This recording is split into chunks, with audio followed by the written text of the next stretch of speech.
announcements. Thank you. So I will repeat what I said a second ago. It is 6 p.m. I'm calling this meeting to order. I would like to welcome the members of the public who are with us today on Monday, December 19, 2022. Supervisor Provenza is here as well, so I think he is in the public, possibly. Kristen? Thank you. Okay, so I was welcoming the members of the public. Welcome to Supervisor Provenza, Supervisor Saylor, and the county staff as well, fellow commissioners. So joy to see you all. And I hope that you're all comfortably seated and have your drinks in hand. And we are going to get started. So first, I would like to remind everyone who is listening that this meeting is happening remotely in compliance with Assembly Bill 361. And due again to the fact that we're still dealing with a global pandemic and local government, and by that I mean state and staff, local staff, county staff has advised us to keep meeting remotely. There's going to be more on that with the staff announcement. To people in attendance and in the public, again, please refer to the agenda regarding public comments, guidelines, whether you're joining us by phone or if you're able to do so via a computer or otherwise. So with that said, Kristen, would you please do the roll call? Thank you.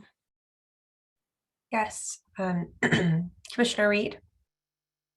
Present. Commissioner Duddle. Present. Commissioner Allman. Here. Vice Chair Kim is not in attendance. Commissioner Serena. Here. Commissioner White. Here. Chair Mbondo. Here. Commissioner Austin. Present. Commissioner Alvarez. Here.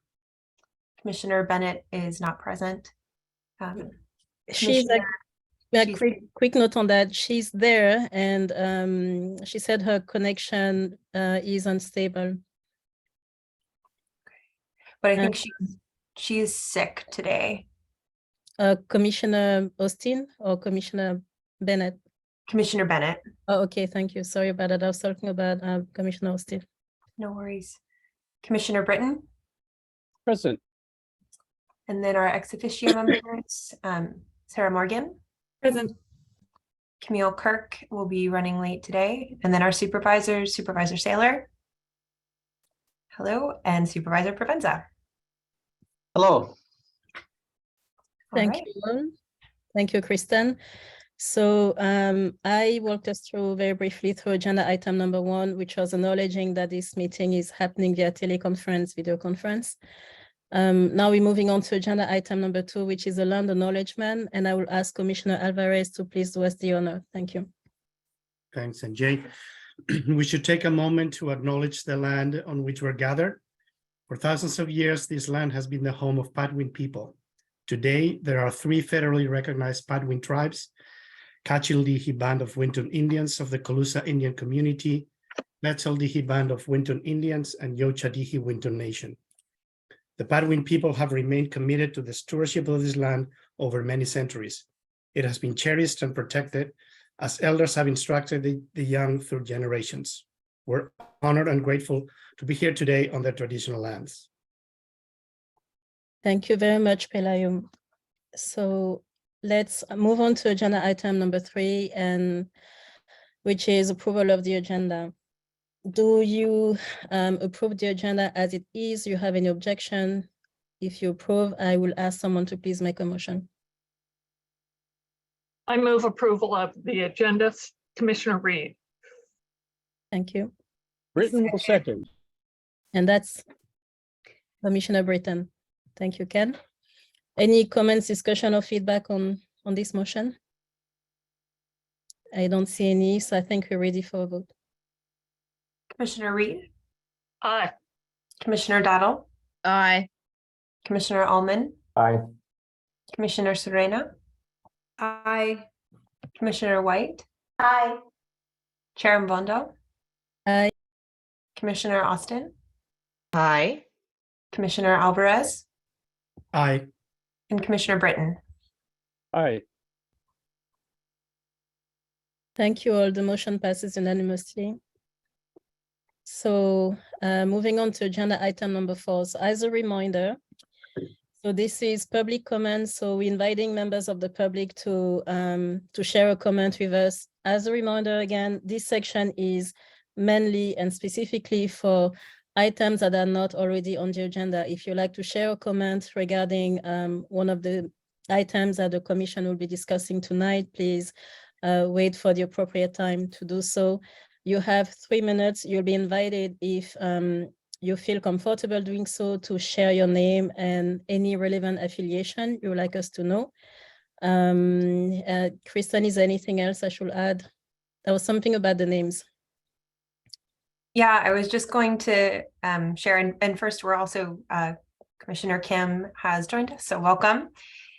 And there was a previous public comment about us reading off the names of everybody in attendance at the start of the meeting.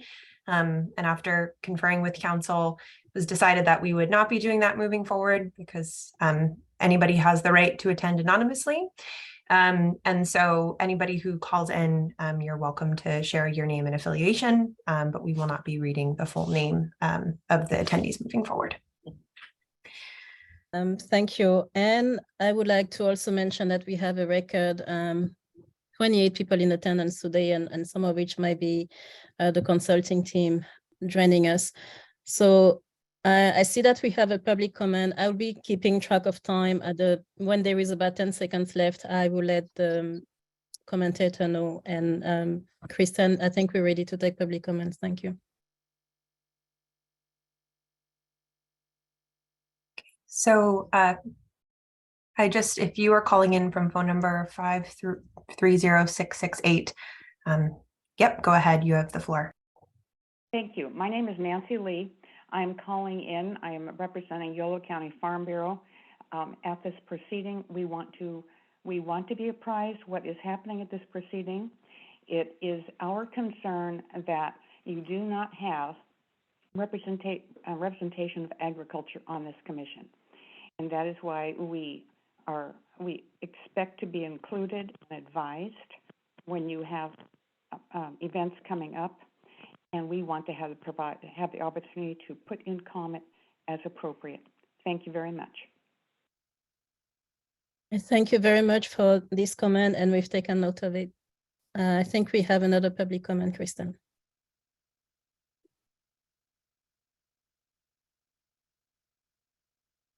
Hi, Commissioners. This is Scott Stewart.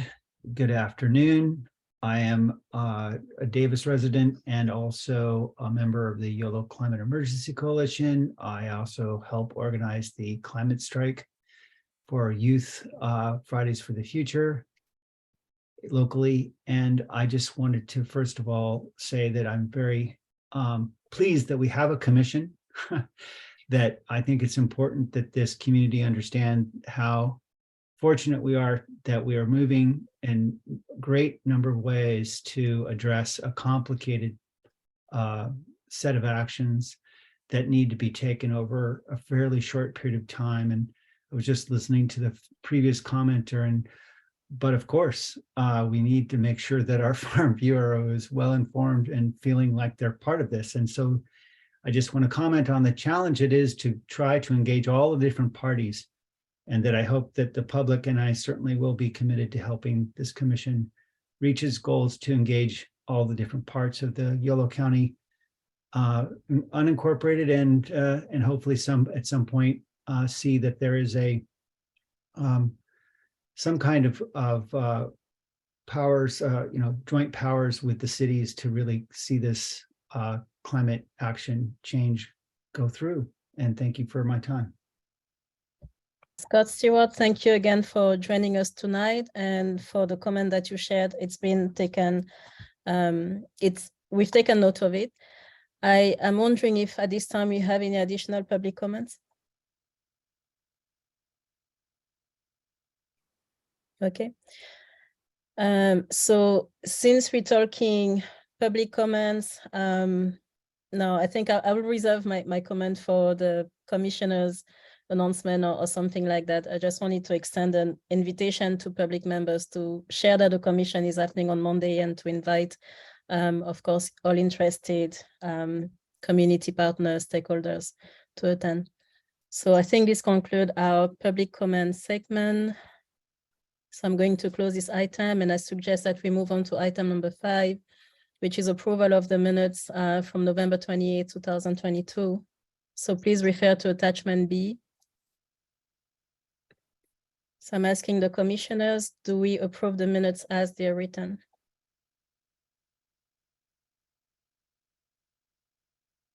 So moved, Commissioner Reed. And Bernadette will second. Thank you very much. Any feedback, questions, concerns on this item? I don't see any. I think, Kristen, that we're ready to vote. Thank you. Commissioner Reed, Aye. Commissioner Daddle, Aye. Commissioner Ullman, Aye.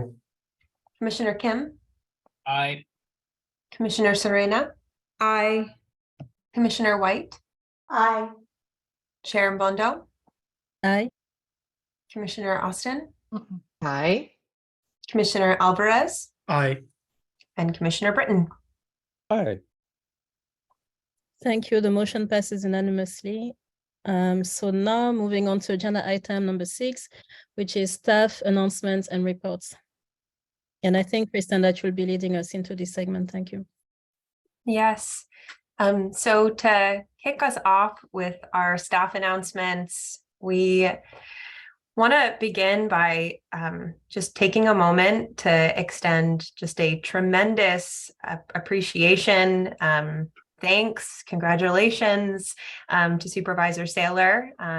We don't have a pretty framed plaque as the board often gives for these types of things, but we wanted to take some time at the start of this meeting to appreciate you for all of your service to the county, being such an incredible sustainability champion, for all the work that you've done with this commission, with the Climate Compact.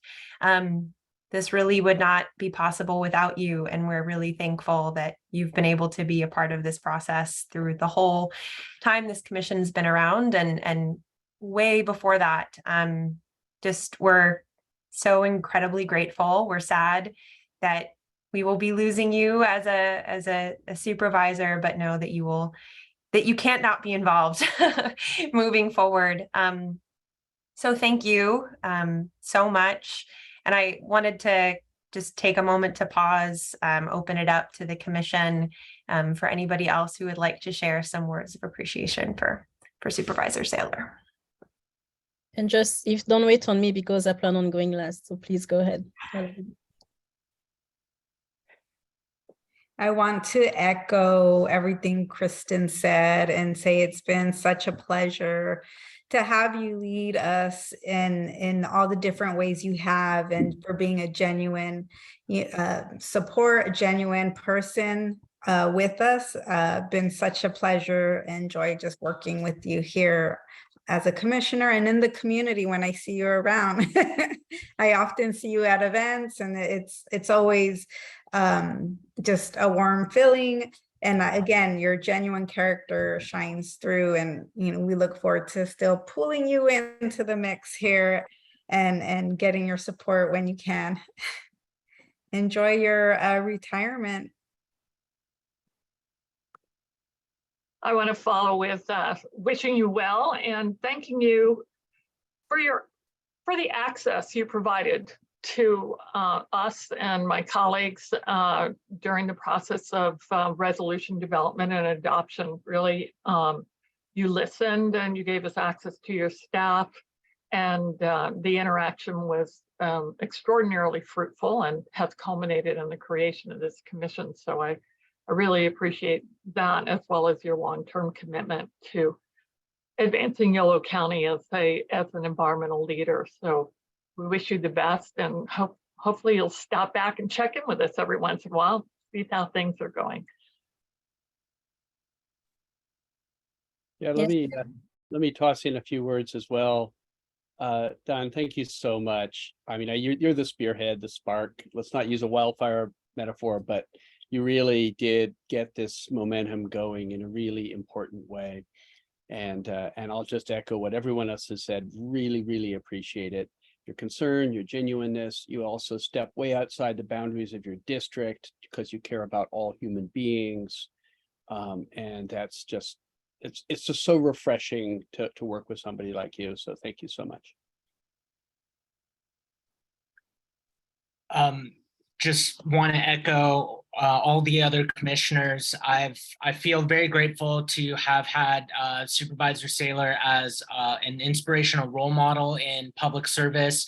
I've met him for over 10 years now, and I want to, of course, thank him for his climate leadership, but also just being a role model of being accessible to everybody, and especially to young folks. I think great example of just a public servant, always putting people first, and just so honorable in how you have conducted your business, and just again, a great example to all of us. Thank you so much, Supervisor Saylor. Thank you, Andrew. Bernadette, you're on.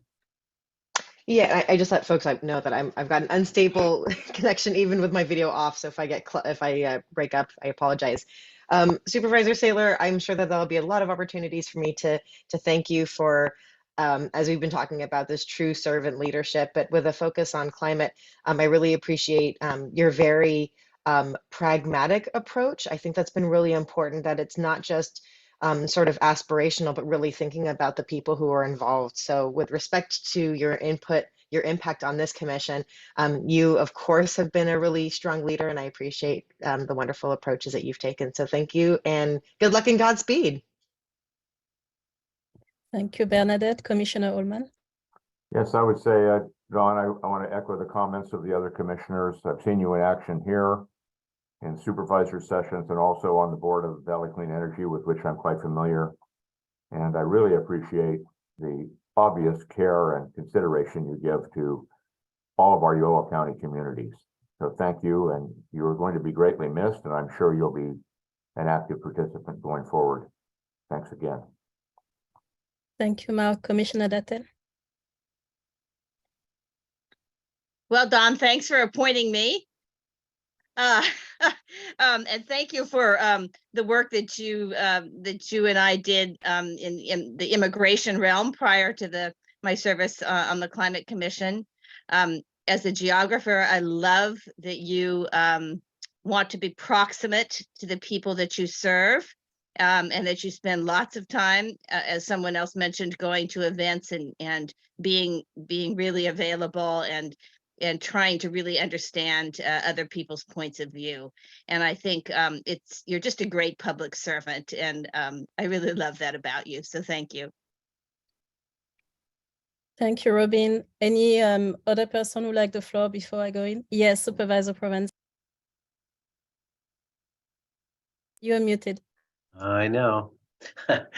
Okay, Don, it's been a pleasure working with you on this commission. I think we've made more progress than we thought we would by this point, and I think it started out with the two of us and then ended up with the whole board, and I give you much of the credit for that.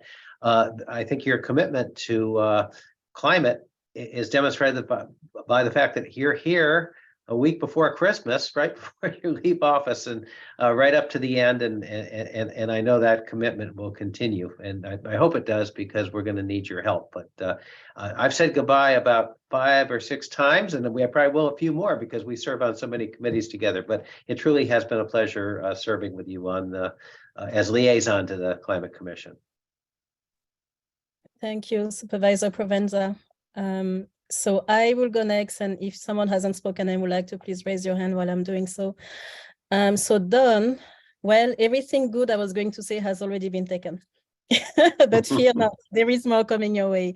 I do have a concern with you stepping down. First, I want to again thank you for 40 years of public service, and like many have said, it's just been amazing to me how available and approachable you've been, you know, when one of your constituents need to speak with you in person, and how you make that easy. And also the ways you've been very certainly promoting health by always taking your meetings on a walk.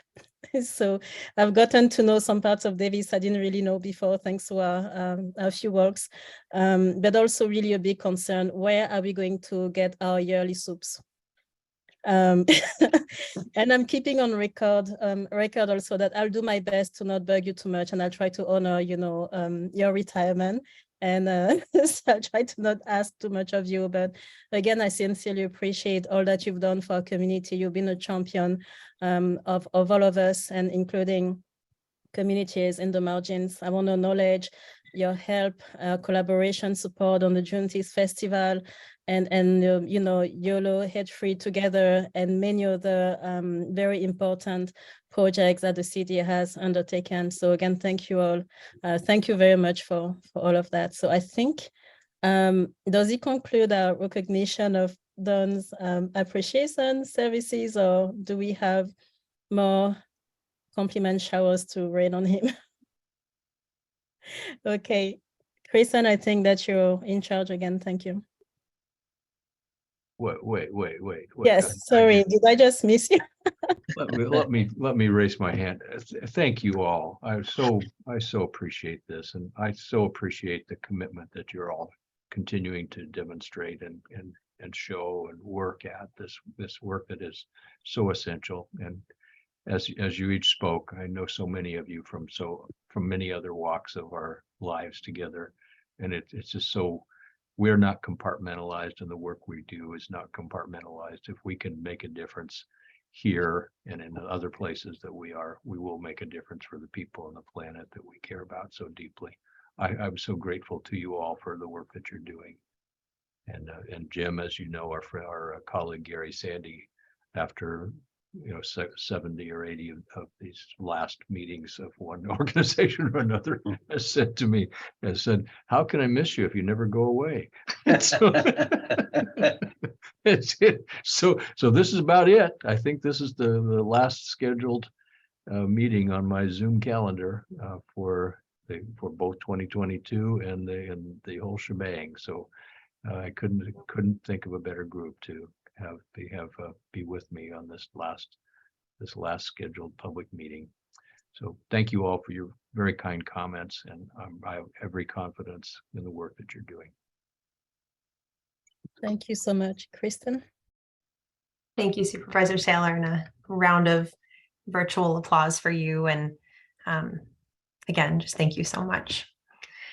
Always feels hard to then roll into serious staff announcements after that, but we have a lot to discuss today, so we'll keep moving. So just a quick update. Our second item is compensation structure for our commission members and working groups. I just wanted to flag that we are still working with our finance team to roll out the best structure for our grant funding that we received for this purpose, and hope to have additional updates for folks in January as we prepare to launch our working groups. Right now, it's looking like we will have any folks who are sitting on the working groups be filling out vendor forms, but we are looking into alternative options to provide maximum flexibility. So leave it at that for now, but more to come in January. And then our third staff announcement is a big one.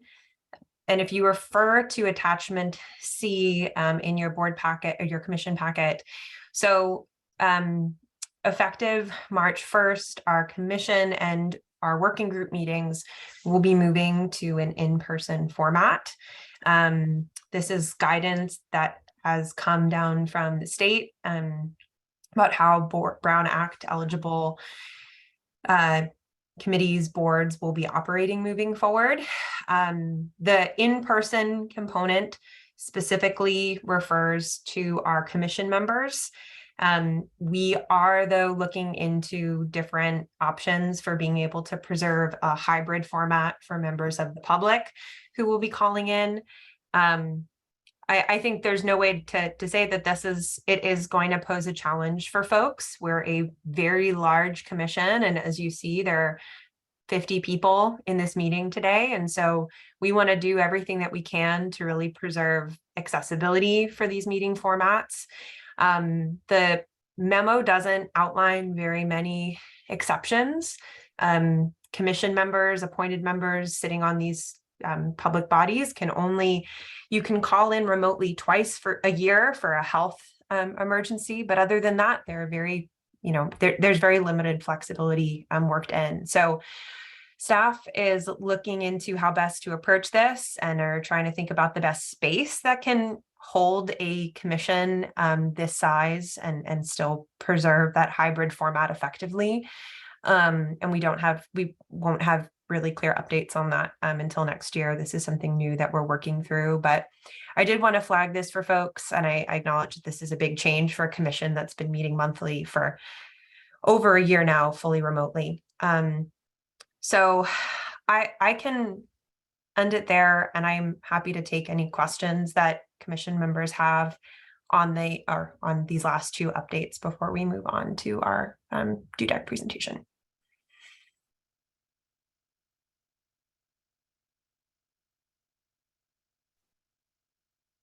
Okay, so just asking formally, commissioners, do you have any questions or feedback, comment?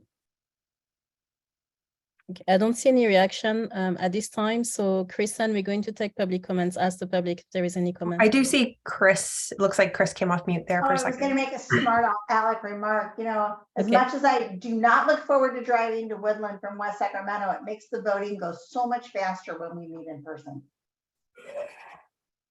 I hear you.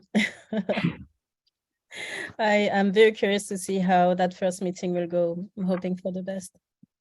Thank you, Chris. Smooth, no hiccups, I'm sure. So I'm going to open the floor to public comments. Members of the public, do we have any comments? Is there anyone who would like to share a feedback or comment on the staff report?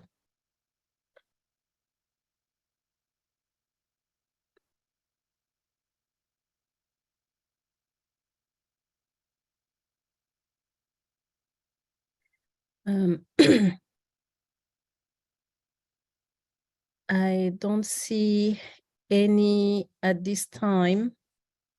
So just quick question. We do have a written comment here, and it's something about county hazard mitigation planning process. Is it okay for me to read a comment out loud right now? It's not exactly linked to staff report, but I don't know where else that will go. Yeah, let's read that for the public record, please. Okay, so I'll do it. So this is from Chris Granger of Cole Davis. The comment was left at 433, not sure where this belongs, but commission might want to note that the county hazard mitigation planning process has started. The survey for community input is live now through January 30th. This is an essential piece to doing solid vulnerability assessment at county and community level. Thank you, Chris Granger, for your comment. When calling for public comment, again, members of the public, please feel free to raise your hand and you'll be given the mic. Thank you again. And Robin, I see your hand.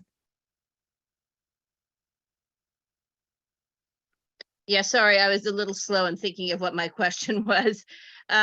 So it sounded like some regrets were being expressed that were being put into this box by state law, and some suggestion that maybe there's some work being done to bring us into the current era by changing state law.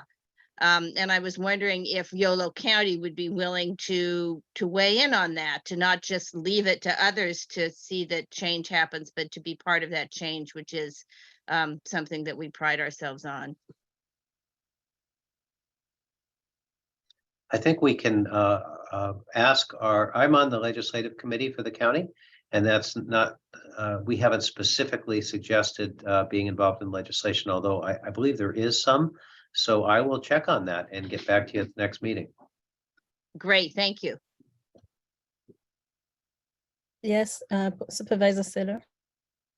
Thanks, Jim, for that. And I think that it's clear that the level, the amount of quality public engagement is key to the work that this commission is doing. And that is only supported by allowing people to participate in a variety of methods. We've learned something through the pandemic And one of the things we've learned is there are people who can participate in these activities remotely who cannot attend for a variety of reasons in person. And so it's really important that we find a way for commissioners and public interested parties to participate in a variety of ways. So I wish you well, Jim, and if there's something I can do to support that effort, let me know. Thank you, Supervisor Saylor. Thank you. Adelita, it seems like you have the floor. Thank you, Jim. Yeah, thank you, Commissioner Chair. I was gonna save this for the reporting for the equity and engagement ad hoc group, but I did want to just go ahead and bring it up now. And it's something that came up in our meeting. We did bring it up as an equity issue, having access for individuals that are potentially going to be participating, but might not be able to either drive to where we're at or might have some kind of limited access. So I just wanted to flag it that it is something we did discuss in our equity and engagement working group. And we would like for this to be considered as an access issue and an equity issue. Thank you. And I don't think that there's any anything in the law that would prohibit us from giving public access over Zoom as we do now. The question is for members of the commission. And if we go back to the old Brown Act rule, it would mean noticing ahead of time where that remote access will be. A majority of the people could not be using remote access at one time. It's a little bit unwieldy, and that it's along those lines that we've been having discussions. But without any change in the law, we could continue to grant Zoom and phone access to the public. Thank you, Supervisor Provenza. Kristen? Yeah, and I think we definitely, our challenge is going to be finding a space that can set us up well for hybrid for a commission of this size plus the public. That's something that staff is prioritizing right now as a #1 priority. And then I think with our working groups as we transition from ad hoc working groups to our full working groups, once recruitment has started, this will then apply to all of our working groups as well. And we're really, again, trying to get representation across the county, working with folks who are going to have a real challenge getting to a one in meeting location. So if there's anything that we can do to support you, Supervisor Provenza, happy to do that. Thank you. So if I may ask a clarifying question to both supervisors and to staff, do the in-person meeting for the commission, do they have to happen in a county building, or could they happen community partners one? The reason I'm asking is because, again, I understand that what is a big challenge is the size of our commission and the logistic that will be required, to also, I want to say, telecast the meetings appropriately and all of that. So I don't know if there is a strict rule there, because maybe there will be a community partner who might be willing to accommodate, or at least maybe accommodate some of the in-person working groups. I believe would have to be held in the county, but could be anywhere in the county. But of course, that raises the question of access for Zoom and a facility big enough. I know that the county chambers, because that's how we're doing our meetings now with a member, although we do have some members have done it, some board members have done it remotely. But if we go to the old system, we could use the current setup to allow for public access at the board chambers. Yeah, and just to confirm that it can be not in a county facility, but it would also we would need to ensure that it's ADA accessible as well. So just something else to think about. But likewise, if there are any folks who do have connections to community organizations or other spaces that might be good for public access, the Equity and Engagement Working Group has talked about moving the meeting location around the county to make sure that not everybody is driving long distances every time. So this is something we're actively going to be looking into come January. So we warmly welcome any recommendations or connections that folks can share. Thank you both for clarifying. Commissioner Britton? Yeah, just a quick comment. it seems that the very valid equity issue that Commissioner that Lita raised was also potentially applicable to the commission members themselves, that we want to make sure that although our particular group, I think, is all fully abled and can drive, et cetera. But I think going forward and for future commissions, it seems important that the door should be open to everyone who wants to serve on such a commission. And that might be an argument to use in support of any modifications in state law that would enable that. Yeah, the state law is antiquated in that way. You know, for example, if you had a person with a disability, they could do it remotely from their home, but they would have to post the agenda on their door and allow access to anyone who wanted to come in their home to attend the meeting, which at one time made sense before we all had Zoom access, but it doesn't make sense now.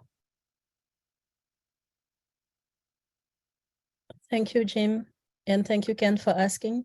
Do we have any other feedback or comment on this item? It is 4:42, so we have a long presentation ahead of us as well. Okay, I don't see any additional requests for comment from the floor, so I am closing agenda item number 6, and we're moving on to number 7. Introducing the Climate Action and Adaptation Plan Consulting Team. As a quick reminder, so first I would like to welcome the DUDEC team. DUDEC was awarded contract with the county to help implement or oversee the implementation of the Climate Action and Adaptation Plan. So again, welcome. Thank you for joining us tonight and guiding us into the strategy that you've set in place for the scope of work. Also, I would like to ask my fellow commissioners and also board supervisor, please feel free to ask clarifying questions during the presentation, but for overall questions, I will ask that you wait for the end of the presentation. DUDEC will take questions from all of you. And so please try to write it down if you can. And then at the end of the presentation, we'll dive into the Q&A. But if you do have clarifying questions as they're presenting, please feel free to do so. Also, I shared that during the last meeting in November. So usually when we have a criticism, it also means that we have an idea, whether it's fully formed or not, of what a solution might be to the problem that we see. So I would like to invite us all, including members of the public, to keep that in mind when we'll be providing feedback. So if there is something in an area that you think will be strengthened and you've already thought of possibly a solution, I invite you to include that in your comment. So Kristen, I'll turn to you to help us welcome the DUDEC team, and I'm all ears. I think we all are. Thank you again. Thank you, NJ. And I have been furiously promoting our very large team to panelists. And so if I missed anybody who is supposed to be talking, could you please raise your hand so that I can promote you to a panelist? Okay, it looked like we got everybody. Well, first of all, I just want to say how grateful I am to the entire team for being here, or almost the entire team. There are a lot of folks on the line, and we're really excited to get started with this work. And I think this is what this is. This is the very, very starting early stages of a process that is going to be long and iterative over the course of many, many months. And so we're very excited to kick things off and look forward to all of our commission members, member of the public, getting to know this team that we're going to be working with closely throughout the Climate Action Adaptation Plan development process. Before we get started, and Jane, I'll pass it over to you to do screen share. Want to acknowledge that this is one piece of a really large puzzle and a really large team. I think we've heard a lot of feedback throughout this process. Obviously, our ears are open. Our commission members' ears are open. And I think some of the conversations or some of the comments that we've gotten have really seemed to look at the consulting team sort of in a bubble. And I think that just to start us off from a very high level, we are all working together on this process, and the climate action plan consulting scope of work is one piece. The commission is going to have additional overlapping scopes of work that they're going to be carrying forward. Staff are working on this furiously as well. And so I think just wanting to start us from this place of this is collaboration, it's iterative, we're going to be working with the public throughout this whole process, and it's going to grow and develop over time. And so nothing that we hear or talk about today is completely fixed and set in stone. We're really excited to work together as a team as we move this forward, and really excited to introduce the team that's going to be carrying this carrying a large share of this work throughout the process. So before I pass it off to Jane and team, I see NJ, you have your hand up, so I'll pass it over to you. Thank you. I just also want to share a quick reminder, because we have some people with us who are joining us on this call for the very first time. So I would like to welcome you all again, and that includes the DUDEC team. When it comes to comments in the chat, just so you be aware, it is better if you can that you raise your hand and you're able to share your comment publicly. This is because people who will be listening on to the recording later on won't be able to see what you write in the chat, and everything in this meeting has to be public and transparent. So I thank you for your cooperation on that. And turning this over to DUDEC now, we are ready for you, and thank you so much again for all joining us tonight. Thank you so very much. Can you see my screen okay? Excellent, Yes, thank you. Thank you, Chair, and thank you, Ms. Wrightwall, for that introduction. Really appreciate sort of you setting the stage that relates to how we're going to move through this process. So good afternoon to you all. I want to thank you all, commissioners and the public, for providing us with an opportunity today to talk through our presentation. Before we commence, I do want to do our own land acknowledgement as well. I personally am speaking to you from the unceded land of the Chumash Nation. We would also like to recognize, obviously, as you did previously, that your community is on the unceded land of the Patwin Nation.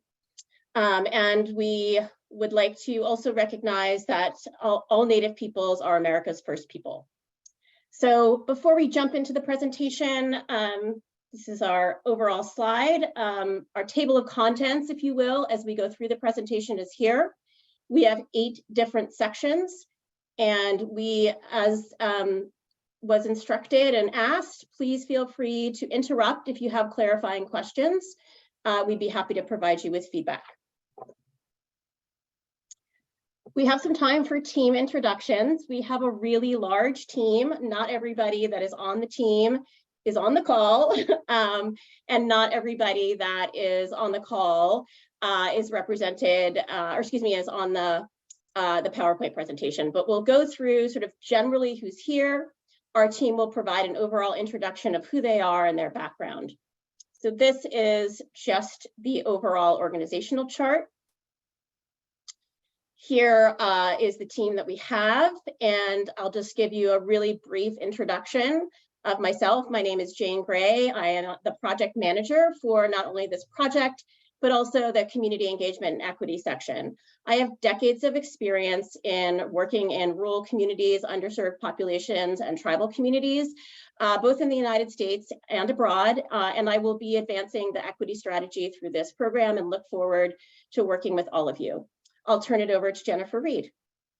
Hi, everyone. My name is Jennifer Reed, and I will serve as the Deputy Project Manager on this project. I have been with DUDEC for 15 years, and I'm the leader of our air quality and greenhouse gas emissions team, merging technical leadership and engaging team members. I'm an active member of the Association of Environmental Professionals Climate Change Committee, along with Michael Hendricks, where we've developed best practices and practical guidance for climate action planning and greenhouse gas emission estimation and reduction. In addition, I teach an air quality and greenhouse gas course at UC Davis Continuing and Professional Education. Acknowledging the technical aspect of climate action planning, I really strive to explain complex topics to decision makers and community members in an understandable fashion. And I'll pass it on to Mike. Thanks, Jennifer. Hello, commissioners. My name is Mike Howard. I'm a senior biologist and planner at DUDEC. I've got a master's in applied ecology, and I specialize in biological resources assessments, habitat conservation planning and management, as well as carbon storage. I work on projects across the state, including wetlands and conservation planning projects in the Sacramento Valley. And I'm on the team to support the natural and working lands assessment and strategies. So on to Sarah. Hi there, my name is Sarah. I'm an air quality and climate change specialist at DUDEC, and I'm going to be working on the greenhouse gas inventory, target setting, measure development, and the carbon sequestration elements of the plan. Much of my career has been carbon focused, including research on remote sensing, to quantify carbon losses from forest fires, to analyzing how carbon storage in soils will change with future climate changes. I've worked on several climate action and emission reduction plans throughout the state, and I'm really excited that plans are now evolving to include not only greenhouse gas emissions reductions, but also the carbon capture and storage component. I'm excited to work with the YOLO community to help make their 2030 goals achievable. Now I'll pass it over to Rose. Thanks. I'm Rose Newberry. I'm a senior planner who focuses in climate adaptation and environmental justice. And I'll be leading the climate adaptation portion of the plan to no surprise. I bring specialized experience in helping communities identify vulnerable people and places to climate change, and then creating policy and tools to connect those disparities caused by historic planning inequities. I work in climate adaptation across California and the different landscapes, and I live in YOLO County as well as work in Woodland and unincorporated YOLO County in my past. I'll pass it to Henry. Thanks, Rose. My name is Henry Eckold. I'm a planner with DUDEC, and I'm located on the Central Coast. I generally work on climate resilience and environmental justice, long-range planning documents, such as safety elements, environmental justice elements, climate action and adaptation plans, as well as climate-related grant planning efforts. I haven't worked in YOLO County, but I've worked in some relatively nearby related projects, such as the Vacaville CAP, as well as Lassen County's safety element. And I'll just echo others in sharing my excitement for this project moving forward. And I'll pass it to Fraser. He's not in our PowerPoint presentation, but go ahead and introduce yourself. Thanks. I've been at UC Davis since 1995. I recognize some of you. And I'm on this project working part-time for DUDEC, primarily on the water and wildlife considerations. I've been doing research on environmental justice issues since about 2005 with community organizations and tribes, primarily related to fish contamination, water quality issues, and also about procedural justice related to water decision-making in the Delta region. With climate change, I've worked on that since about 2011, mostly on sea level rise in California and Georgia, the types of impacts and the way that we can include impacted communities in the decisions about adaptation. I've also worked on agricultural use of water with almond and avocado grower organizations, and also wildlife habitat protection in urbanizing regions. And I've published in all of these areas. So in some ways, I'm the sort of the connection to some of the UC Davis expertise that's going to be important for this process. A while ago, I was chair of the City of Davis Open Space Commission and helped pass Measure O, which has been a great source of open space funding in the region. And I will pass it off to you, Jane, because I'm not sure who comes first on our next slide. There we go. Yeah, absolutely. So yeah, that's okay. Madeline is next on our next slide. Go ahead, Madeline. Thank you very much. Hi, everyone. Good afternoon or evening, I guess. My name is Madeline Murray, and I'm an environmental planner with DUDEC from Northern California.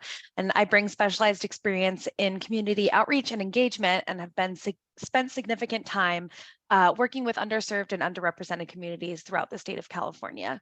Some of my local work includes conducting personalized ethnographic and local census surveying and collaborating on regionally tailored educational materials for schools. And I look forward to working with everyone as a part of our community engagement and equity strategy component team. Natalie? Hello, everyone. I'm Natalie Bilgin. I'm an environmental planner at DUDEC from Northern California. I'll be working on the community engagement and equity strategy component of this program. I specialize in community engagement, communication, and resiliency at DUDEC with a strong focus on equity and underrepresented communities. I also have a background in CEQA and NEPA. My recent experience in Yolo County was in performing flood risk reduction feasibility studies for the smaller flood-prone and underrepresented, underserved communities in the county. And I'm very excited to be here and be a part of this process. And I will pass it to Richard. Richard, you're on mute. Thank you.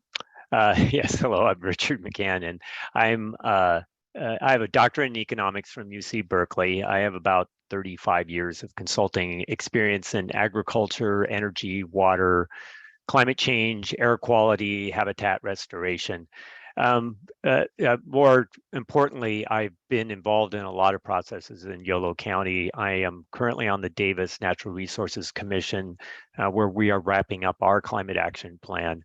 I was on the committee that helped form the Valley Clean Energy Authority and worked with both Supervisors Saylor and Provenza on promoting the county to join that organization. And I was on the Yolo County Housing Commission in the past as well, representing West Sacramento at the time. And so I've been involved in a number of local issues here, and I will pass it off to Matt Cota. Thank you, Richard. Good evening, everybody. It's a pleasure to be here. So again, my name is Matt Cota. I'm managing principal of BAE Urban Economics. I work out of our office in Davis, which I established in 1995.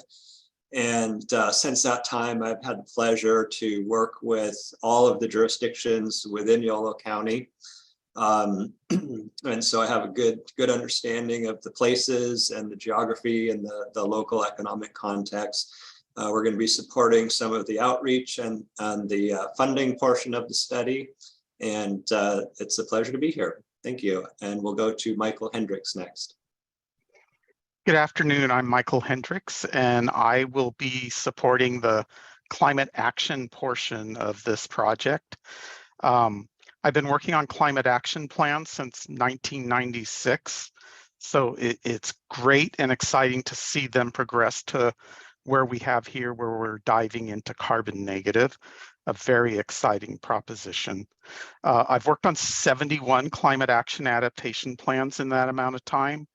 And one of them, West Sacramento, I helped them in their original climate action plan as a technical advisor back in 2010, 2011. So just really excited to be part of this team. This is a groundbreaking project. And I will pass it on to Ron. Good evening, everyone. It's a pleasure to be here. Ron Milam with Fair and Peers. I'm our Director of Evolving the Status Quo, which means I get to work on really fun and challenging projects like this one. In the past, I basically have prepared the VMT inputs for climate action plans, including the last Yolo County plan, as well as similar plans across the YCCAC region. I also basically teach VMT modeling and analysis for UC Berkeley and UC Davis extension programs. And I've worked on most of the general plans in Yolo County, including those for the county, for City of Woodland, City of Davis. And we'll be specializing and focused on the VMT forecast as well as the VMT mitigation strategies for this project. I guess that's back to you, Jane. Thanks so much. Appreciate it. So I'm going to provide an overview of our project understanding and approach. So our project understanding was essentially derived from the information we received from Yolo County and the RFP. And really key components, obviously, of the CAP are ensuring that there is a robust, inclusive, and representative community engagement and equity program, as well as a strategy. We'll be working with you and the community to inventory all of the greenhouse gases and update the targets based on the extant information that we have gathered and that's been provided to us so far. And then obviously through the process, working with the community to develop reduction strategies, including carbon sequestration, natural and working lands, developing a climate vulnerability assessment and adaptation and resilience strategies, and then also working with you all to provide funding and financing roadmap opportunities. Finally, we'll get to the section at the very end of the presentation that talks about what the implementation and a monitoring plan looks like, and the final cap overall. And so the substance of this presentation will address all of those items. So we really recognize the foundational and tribal ecological knowledge and communities within Yolo County. We mentioned the Patwin people. We understand that they are critical, and that community is really critical to advancing the strategies moving forward. So not only do we hope to engage through the equity strategy itself, but are looking forward to working on tribal ecological knowledge as we move forward in the planning process. We also understand really the dedication that all community members and agencies have had through the decades in moving the ball forward as it relates to equity and sustainability and climate resiliency within the community of Yolo. There are obviously many communities that are engaged in the process, and we will be working with all of them.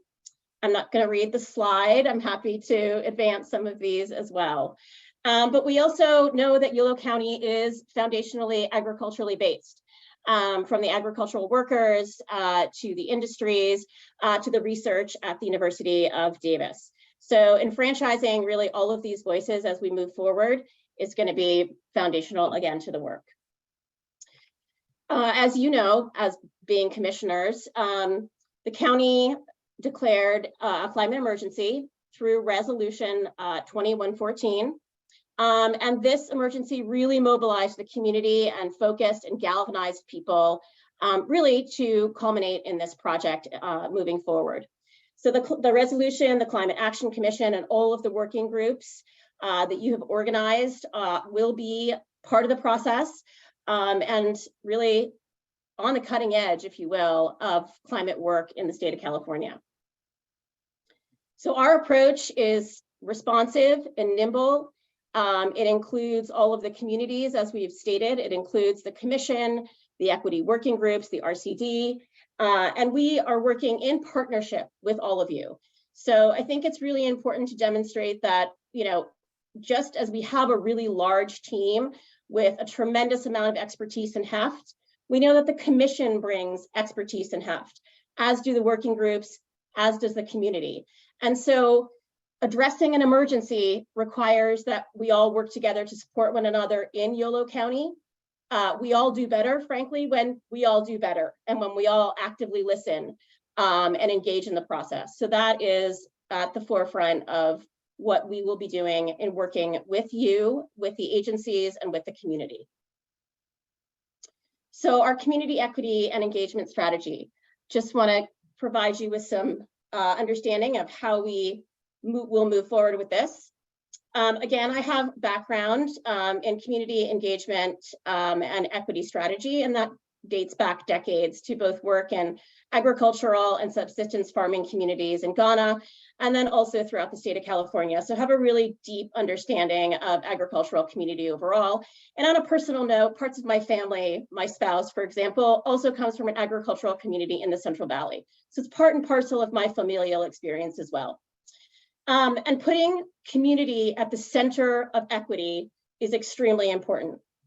So we're going to introduce through these slides, and I just sort of want to acknowledge that some of it is redundant, but we also sort of that redundancy is really to emphasize the importance of the approach and the structure that we have moving forward. So we'll start, frankly, with personal interviews. Those personal interviews will be conducted at the agency level, at the community-based partnership level, at the farm worker community level. And through that, we're really hoping to provide the team with an understanding of what the goals and the visions are, not only outlined in the materials to date, but really the perspectives that the commissioners, the work group, the RCD, our community partners, our community members are bringing to the table. So after those community interviews are conducted, we will be crafting surveys. And those surveys are really there to harness and synthesize some of the information that we've heard in the interview process.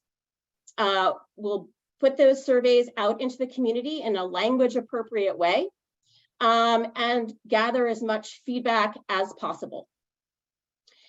From those first two steps of the personal interviews and the surveys, we will craft in concert with the work group, the equity and engagement work group, an engagement and equity strategy. And this engagement and equity strategy will be put forward and is going to be malleable. We're going to be responsive through this process. Again, the strategy is going to be sort of the framework that we move forward from. It's a social contract, if you will, as we move forward, but it's certainly nimble and will be malleable as we move through many stages of our engagement in the process. One tool of that engagement and equity strategy is the appropriate use of websites, social media, press releases, and partnerships. And so social media is a really powerful tool as it relates to engaging communities that are sometimes not necessarily engaged. Other really good formats and tools are use of radio, use of bilingual videos. So that, again, that's one tool that we're going to be using not only to message what is happening in the CAP and how to get involved, but it will be a tool that we can also gather information. That next step, if you will lead to a number of different community engagement events and pop-up events, where we'll also have opportunities to both preview what's happening, but also gather information. So the process isn't a didactic process. It is sort of an organic process that we're constantly going to be getting feedback and responding to feedback from communities. And then we also have a number of workshops that we're going to structure within to the engagement and community strategy and the overall communication and engagement plan. And those workshops will be at strategic points throughout the process, including, inventorying the targets, developing reduction strategies on the carbon sequestration, working with the various work groups, and developing the climate assessment and adaptation and resiliency strategies. So all of those will be workshopped through a very structured process. And you can look at all of these different sections here as both iterative and ongoing. So our communication and engagement will be constantly cycling through these elements. Next slide, again, is going to be a little bit redundant as it relates to the multi-tiered and contemporaneous approach. And I think what we really want to communicate here is that there are going to be things that are happening contemporaneously. We're going to be surveying people. We're going to be meeting with the equity and engagement group. We're going to be talking with community-based partnerships, and all that information has to be synthesized. So it's a pretty free-flowing process. And it is, again, something that endures throughout the entire project itself. The engagement and outreach is ongoing. We're really interested in ensuring that we understand from everybody, community included, what does the CAP need to achieve? For whom are we achieving the CAP? What are the overarching policy considerations that we have to abide by and goals that we need to move towards? As it relates to interested parties, again, we're working with agricultural community, the university community, agencies, commodity groups, a number of different segments of the YOLO population. And then again, we're going to be working with the folks who are implementing your climate strategy. And that includes operators, that includes business owners, that includes agricultural community itself. So we will exercise throughout this process deep listening. We will continue to be open and engaged throughout the process. We will be gathering data throughout the entire project and feeding it in as we move forward. We will work to provide strategies and issues to constantly react to the new information that's coming in, the data that's coming in, synthesize it, and putting it back into the structure and the framework of the plan overall. That is it, and I'm going to turn it over now to the next portion of the presentation, and Michael Hendricks will speak to this slide. Good afternoon again. So the foundation of the climate action portion of the climate action adaptation plan is going to be the baseline inventory. We're going to build off of work that's already been completed. There is a lot of data that you folks have given us already. What we want to do is we want to look at that data, look at the inventories, update it to current protocols. But what I'm really after here, my goal here is to find a window into the activities that are creating these emissions. And in doing so, as successful as we can, that will give us a lot of information towards how we can reduce the emissions associated with those activities.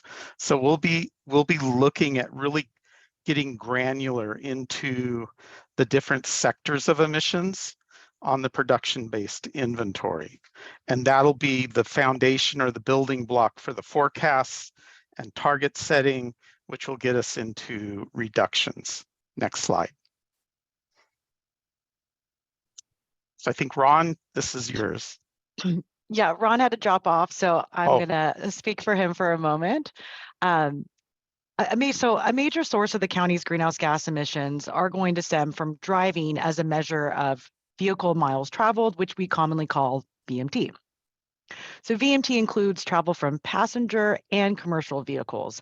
And this update of the CAP will provide estimates and forecasts of VMT for both types of these vehicles. So in addition, the VMT can be isolated to differentiate between VMT generated by each jurisdiction in the county versus total VMT on the roadway network in the county that also includes VMT from vehicles just passing through the county. So for example, on I-80. One note is that models do evolve and increase in accuracy over time. So VMT estimated for this project may look different from previous VMT inventories, but the differences are to better represent reality and what is reasonably foreseeable in the future, which will set us up for a more realistic pathway forward. And I'll pass it back on to Michael. Yeah, so on the consumptive-based inventory side, we're going to be doing a narrative. And here's where I want to get input from you as to what your goal is with this consumptive-based inventory narrative. Some of those goals can be providing context to the production-based inventory. So we saw a glimpse of that on a pie chart, but really to get the full picture, you can see the things that led into the emission inventory that's within the county and the things that go out of the county, and basically cradle to grave emissions accounting. It's important that the consumptive-based inventory be separate from the production-based inventory for a lot of reasons I won't get into now, but that is an important thing. We can set separate goals for consumptive-based inventory and additional reduction schemes, if you will. Another goal could be to educate the public on the goods and energy that they consume. So doing like a carbon calculator for a typical household is a good way of introducing them to just the things and activities and things they consume and how that affects an inventory on a consumptive side. And you can also show how specific reduction measures go beyond just those things that the county has jurisdictional control over on the production side, but also how it ripples on downstream to reduce emissions beyond the county boundaries. So this is kind of a high-level view of what we're forecasting with the emissions. We are going to take that baseline inventory, and we are going to project out into the future what those emissions will look like based on the social economic conditions and growth that is within the county. And we just want to do that in what we call a business as usual forecast in order to see with today's regulations how those emissions would grow. And from there, we want to take that and adjust it based off federal and state legislation that are going to affect that production based inventory. So that blue line you see that's tapering down is where the county is benefiting on the reductions that the state is now implementing. So Title 24 energy efficiency requirements, renewable portfolio, the low carbon fuel standards, all of those reduce the emissions that are currently in Yolo County, and we can see how that trend goes. And then you'll see these stars and lines there. So that 40% below 1990 level is a state goal for 2030. And you can see where there's a bit of a gap if you look at the 2030 line between that gold line, if you will, and the adjusted business as usual. That is where we would need to focus local reductions to meet that target. And then you can go off to 2045. You see that 85% below 1990 levels is another goal that the state has set towards their net carbon neutrality goal of 2045. The reason it's at 85%, that's an 85% reduction.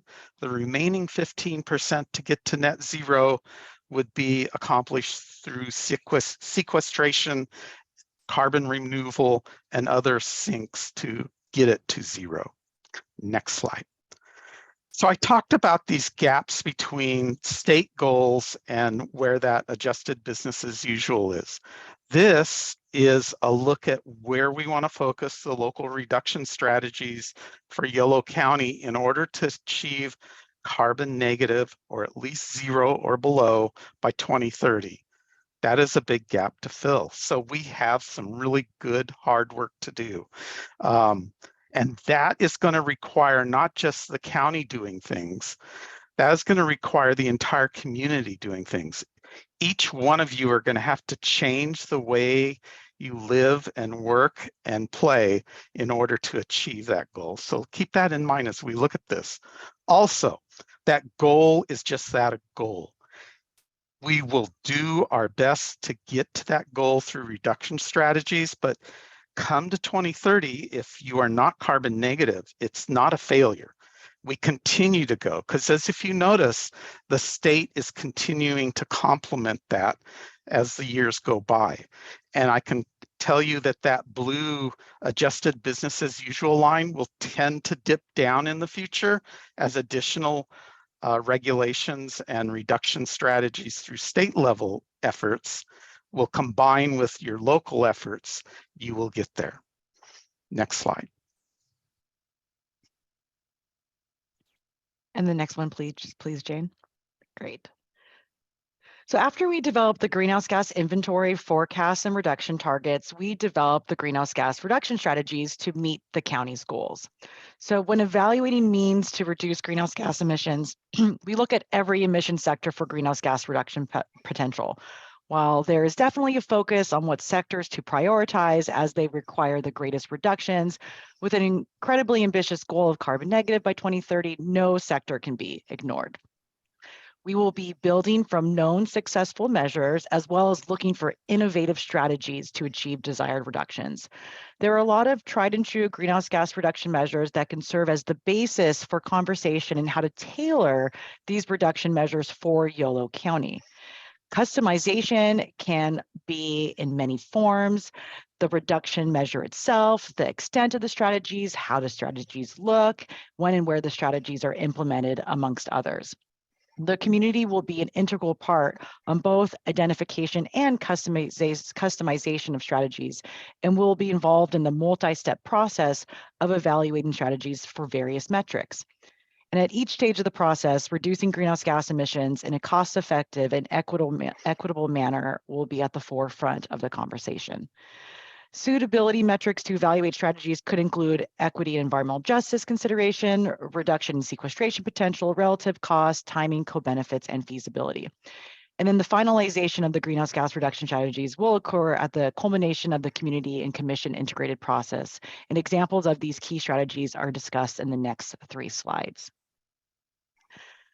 So development of greenhouse gas reduction strategies will include a focus on actions the county can take to reduce VMT, as this tends to be one of the larger pieces of the greenhouse gas inventory pie. These strategies focus on passenger vehicle VMT. And a key source of these strategies is referred to as the CAPCOA Handbook, which was updated in 2021. It includes 27 quantitative VMT reduction strategies that were winnowed from a list of around 50 based on the strength of substantial evidence supporting the confidence of their effectiveness. Of the 27, some of the most effective tend to be community scale, meaning that they cover a large area and would require some type of program like an impact fee to implement. There are certainly opportunities to evaluate and implement VMT strategies not in the CAPCOA handbook, and decisions in determining what VMT strategies would be best will need to be made in collaboration with the community. It is important to note that targeting only new development for VMT reduction would not produce the level of VMT reduction necessary to meet the state level greenhouse gas reduction expectations or the county's target. That's just not realistic for Yolo County, as not a lot of new growth is anticipated. And for most communities, existing development is the predominant source of VMT and associated greenhouse gas emissions. As such, to hit such an aggressive target, like Michael said, we really need to change behavior for our existing residents and employees, and the community will have to be willing to apply these VMT reduction strategies to everyday behaviors. Next slide, please. So this gets at the existing built environment, and where we want to start is reduction strategies for disadvantaged communities. In particular, we want an electrification retrofit rebate and outreach program focused on pre-1978 homes, and we picked that year because that is prior to 1978, there were no energy efficiency requirements of residential buildings. So there's a lot of low-hanging fruit to have there in providing energy efficiency through insulation, through dual pane windows, those kinds of things that would really improve the lives of the people that live in those homes and really decrease the emissions associated with the energy they use. This will include energy efficiency and electrification retrofits. Think of this as like a first step towards revamping the entire built environment within the county. So add-ons to this could be solar initiatives with battery backups, and you can move on up the chain as things go on. One of the reasons we picked disadvantaged communities as well as pre-1978 homes is to engage those communities in the climate action and adaptation process early on in order to get them engaged and part of it. Next slide. Thanks, Michael.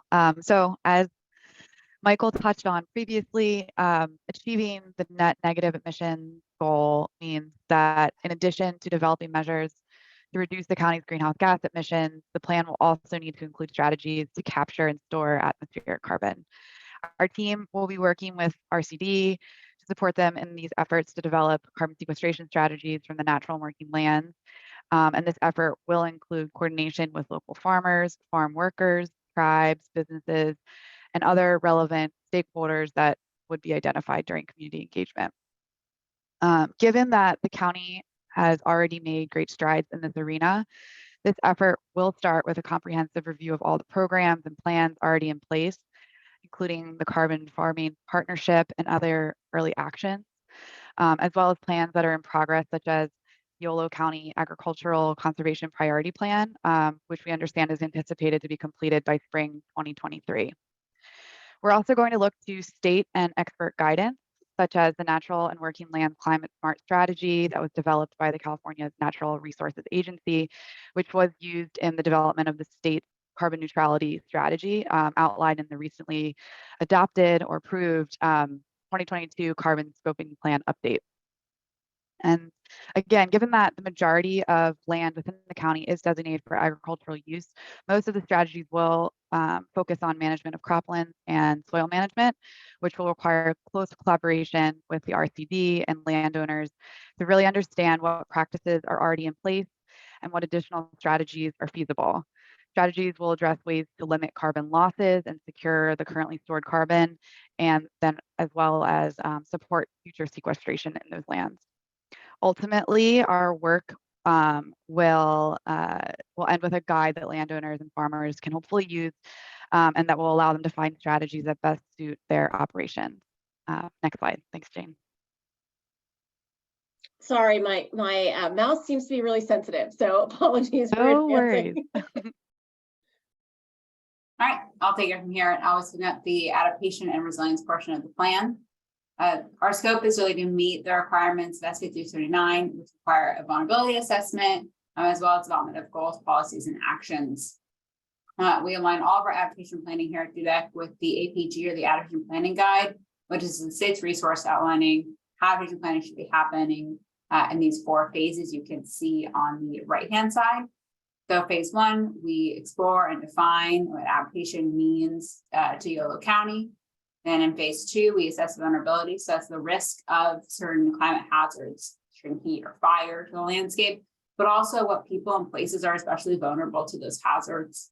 In phase 3, we define the framework and strategies to address climate adaptation needs. And then in phase 4, and planning, monitoring, but also most importantly, evaluating and adjusting these strategies, because while we have a pretty good idea of what's going to happen as well as climate change, especially in the near term, this plan really needs to be nimble on its feet and adjust to real world scenarios as they happen. Next slide. Perfect. The way that DUDEC writes its adaptation plans and vulnerability assessments is looking at this really layman's term breakdown of that assessment into kind of a who, what, where, when, why. So the what is the hazard in these key terms? How do we define extreme heat from CalAdapt? We also look at the when. So what's happening right now that's already really making people at risk or potentially causing death? And is that going to change as a result of climate change? What's getting worse and when do we expect that to happen? Where some hazards are pretty spatial. So with wildfire, we have severity zones, extreme heat, not so much, although we can make some assessments, but where, what communities is happening. Then who, thinking about populations, ecosystem sources, and the types of agricultural sensitive to these hazards that interact both where, but thinking really about how that existing vulnerability, plan inequities, and landscapes interact with those hazards. And lastly, how both how the county, CBO partners, the community are already addressing these hazards. They're here, they're happening, and then building on those wins that we already have. Kind of looking at this from a lot of different angles and really seeing where those intersections are. And then if we see any gaps. So is there a hazard that is not well addressed yet? There's a lot of vulnerable people. That's where really focus our efforts. Next slide. This involves a lot of data. The state is a fantastic resource with things like CalAdapt, Cal Fire Screen, Healthy Places Index, CAL FIRE, our resources. And I think an important note here is about half of those are natural resources or hazard related, but the other half is really about people. Cal Fire Screen and Healthy Places, especially because adaptation has so much to do with public health. We really look at the communities we're serving as well. Also looking at federal sources, such as FEMA and the census. And then importantly, augmenting with local data or local feedback where available. These data sources are certainly not perfect. They're often at a scale. Census tract doesn't quite make sense or is super accurate. So adding that in with what you all know about your communities, what people are saying, will help make this really locally relevant and important. Next slide. We look at adaptation planning from the 4 phases from FEMA. As a comprehensive report to resilience. So this is very temporal. First is mitigation. This is before a hazard. Thinking about how to make a hazard event less intense or maybe not happen, such as planting trees before extreme heat. Preparedness is really about people and making sure people are prepared before an emergency event. They can get notifications in the right language. They have their go bags, etc. Third is response. This is during a hazard, making sure our first responders have what they need. And the plans also CERT, so community peer-to-peer is really important during a hazard event or immediately aftermath for survivorship and health. And then lastly, recovery. Unfortunately, you know that there's probably going to be some climate-related natural hazards in Yolo County over the next 40 years. Thinking ahead about how to build back better after a hazard occurs and recover in an equitable and safe way. So these strategies, they'll respond to the vulnerability assessment, really filling in the gaps that we found between the who, what, when, where, and why, and then prioritize the assets, areas, and groups that are the most vulnerable to climate change. That's really people and places and assets that are experiencing it now, but also maybe we expect in the next few years. and really consider the roles of local programs and organizations, because the worst part of being consultants is that we leave the county, or not all of us, well, many of us live here, but the plan gets finished and we need to make sure that the implementers and local programs are built on and expanded upon so that there's a good foundation for implementation. And then of course, identify using feedback from the public. Again, Michael was talking a lot about people changing their behavior. It's important that this is based in the community because that's what makes it actually happen. Next slide. And that's it for me.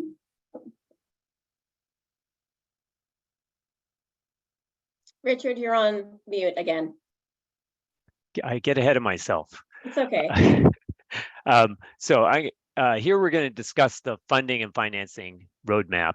And this is where really the rubber hits the road. There's you can have a plan, but if you haven't figured out how to pay for it, it's not going to go forward. We're going to work on the build on the previous and ongoing county work that's been done to date, for most importantly through the early action grants programs, and we'll be looking at other programs where we can identify outside funding where these programs are eligible for that funding. As part of that, we're going to estimate the rough order magnitude costs of the different actions that are proposed as a portfolio. And as part of that evaluation, we'll also be looking at potential impacts on county income and jobs distribution by sector. And that's where BAE will be really stepping in and providing that kind of information. And then we will finally identify what kind of existing sources there are potentially for these various actions. But really, we're not going to see a full funding from outside for many or even most of these actions. We're going to really be looking at what the funding gap is that the county will have to look for in order to implement its plan. And so a lot of that is going to come from funding and financing sources locally. We'll be looking at some of the limitations on those mechanisms and the potential from those mechanisms. And then we'll be looking at what steps we will take in the implementation in order to bring this plan to fruition. And so with that, we'll move on to the implementation section. Thank you, Richard. So beginning with the implementation and monitoring plan, I'll preface this just by saying that some of this restates the strategy development slides because a lot of the implementation and metric development will occur during the plan development, during the engagement, the inventory, and the strategy development. So this will build on the county's 2021 sustainability plan. Each recommendation will include responsible party, time frame, cost, and prioritization. For responsible parties, for certain strategies, we may also identify partner agencies or departments or organizations that we don't want to get lost in the process. And then time frame, obviously, to reach the ultimate 2030 goal will need to be pretty detailed and fast paced.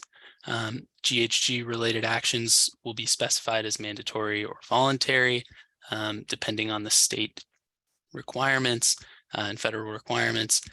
And then, beyond that, there will also be co-benefits, which are outside of CAP topics, which you can see at the bottom there. Some of the co-benefits might include things like resource conservation, improved air quality, or social equity, but there would also be more than that. And then each action will also have the topic addressed, and so that includes GHG reduction sectors, specific hazards, vulnerable populations, and major assets. And ideally, actions address multiple topics. And then moving on to monitoring, there will be at least one metric per goal, policy, and action. And we'll be prioritizing metrics from data sources that are reliable and regularly updated. And that's often aligned with state and federal sources, but of course, local sources are best, and we'll be using those where possible. And then again, metrics will be based on the work that we do during the rest of the plan process. Tracking metrics will also be qualitative or quantitative depending on the strategy that it's looking at. Really, our focus here is on what is knowable to make sure that the implementation is understandable to the responsible department as well as the public. And then, like the slide says, we'll be adding to Yolo County's community indicator dashboard with additional climate indicators. The dashboard already has general greenhouse gas emissions, which could be specified further potentially, and there aren't any adaptation indicators in there at this time. So, as the planning process goes on, we can consider what can be added. One potential possibility is extreme heat days, and there can definitely be more than that. And now I'll pass it on to Jane. Thanks, Henry. So rounding out, don't want to restate the slide, but just want to ensure that obviously throughout the process, which is centered on equity, communication, engagement, and again, engaging the entire community, that we're also moving forward in the final CAP products to be as transparent and as accessible as possible. So the communication, engagement, and equity strategy will, at a minimum, be in both English and Spanish. The surveys and community assessments will also be provided in both English and Spanish to the extent that we need to have surveys in other languages, whether they be Mixteco, Alto, or Bajo, Zapotec, Vietnamese, Tagalog, or any other languages. Not only do we have the facility, but we have experience in doing those tailored community engagement surveys, needs, risks, and vulnerability assessments. And so those will be provided as well. The final GHG and inventory and targets will be in English and Spanish. Reduction strategies will also be in English and Spanish. And we will have an executive summary in both English and Spanish. All of this will be accessible through the online tool. It will also be ADA accessible. And again, any other languages that are deemed necessary and helpful in conveying these thoughts and ideas, as well as the symbology and iconography that goes along with working with communities that aren't necessarily literate, either in their own languages or in any other language. We will certainly be providing symbolism and iconography that will address some of those high-level concepts that we're trying to convey.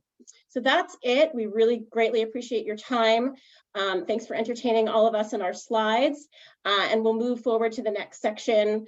We very much look forward to working with all of you on this really complex, compelling, and exciting project. Thank you so much.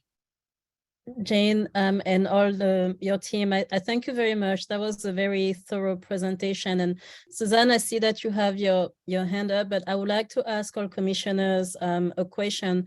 I'm keeping track of the time here. It is 5:38, but would like to suggest that we take a couple of minutes break, maybe 2, 3. Is that okay if everyone please say something, because I'm not a mind reader. Okay, I see some thumbs up. Okay, so 5:38, let's please reconvene. I want to say at 5:41, keep your volume up because you'll hear my voice and the accent coming through to invite you back in the meeting. Thank you all.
Hi, everyone. It is 5:41, so I will wait for your cameras to be on in order that we're able to resume.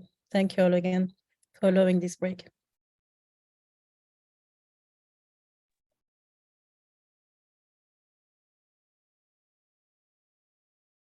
Okay, so I'm waiting for a few more cameras to be turned on. I would like to thank Jane and the whole team for this presentation. You've certainly given us a lot to think about. So at this point of our time together, we're going to take questions from commission members, supervisors, and please raise your hand if you'd like to make a comment or have a question for the team. And we're going to start with Commissioner Reid. Thank you, Suzanne. Thank you. I know we're going to have lots of opportunities for interaction in the future, so I'm going to just try to be brief. I appreciate the emphasis on the equity and engagement issues that we're going to encounter throughout the process. And it's complicated, but I hope that in the discussions that we have and the solutions that we select, that we don't err on the side of taking what's easiest to do or the biggest low-hanging fruit, because we have to balance that off of meeting the needs of the communities that we identify in the assessments of community needs and challenges. So I think that's going to be an overarching balancing trick that we're going to have to work on throughout. Just quickly, a couple of other comments. I would not base the housing on the 1978 Title 24 standards. Those were interim standards that were adopted quickly after the legislation, and the 1981 standards that actually I presided over when I was commissioner on the California Energy Commission are much stronger. And so you should look at the gap between the housing in 1978 and 1981 and possibly also include that in your housing assessment.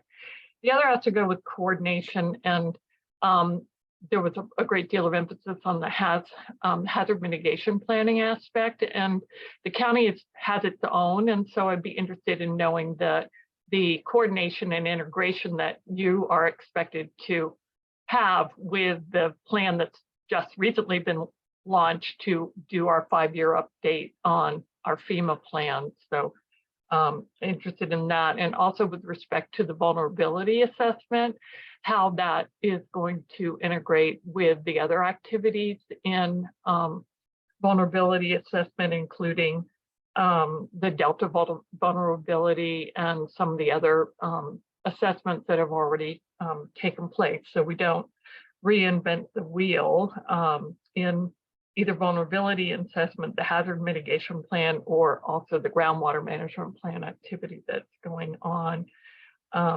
And I really congratulate you for the thoroughness of the presentation and look forward to working with all of you as we go forward. I think you don't need to answer anything that I've said at this point in time, other than I would be more interested most in how what we're doing is going to be coordinated with what's already ongoing with respect to hazard planning, and also might refer you to the Adult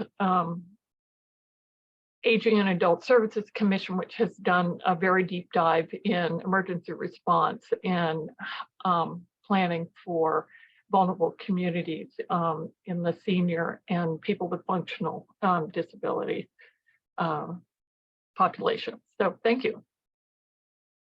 Thank you very much, Suzanne, for your questions, suggestions, and remarks. And I would like to turn to the DUDEC team. Would you like to react to what you just heard? Absolutely. Thank you. Thank you for those questions, Ms. Reid. We really appreciate, first of all, you taking the time with the presentation this evening and for your salient points. So I think as it relates to the community engagement and equity component of this, there's just any number of effective outreach tools. And so while I sort of talked about some of the equity components of it, we're not really using low-hanging fruit all the time. I mean, we will be synthesizing the extant information and the efforts that are ongoing in the county, making sure that we're not duplicating any efforts, but also employing a range of different strategies in consultation with the community-based partners, yourself as a commission member, and the equity and engagement working group. So we will be nimble and flexible, again, very responsive to what we're hearing back from the community, and ensure that we're recalibrating as we move through that process. I think you also brought up a point about the background information. And again, we're going to be essentially inventorying all the documentation that you have, preparing a gaps analysis so that we make sure we understand what you have, what we need, and then we have also put forward a request for information so that we can sift through all these levels of data and information, and ensure that we're identifying areas where there might be some needed information that we're going to need to gather. And I can't remember what your last point or question was. My apologies. The integration with the current county hazard mitigation plan process. Right.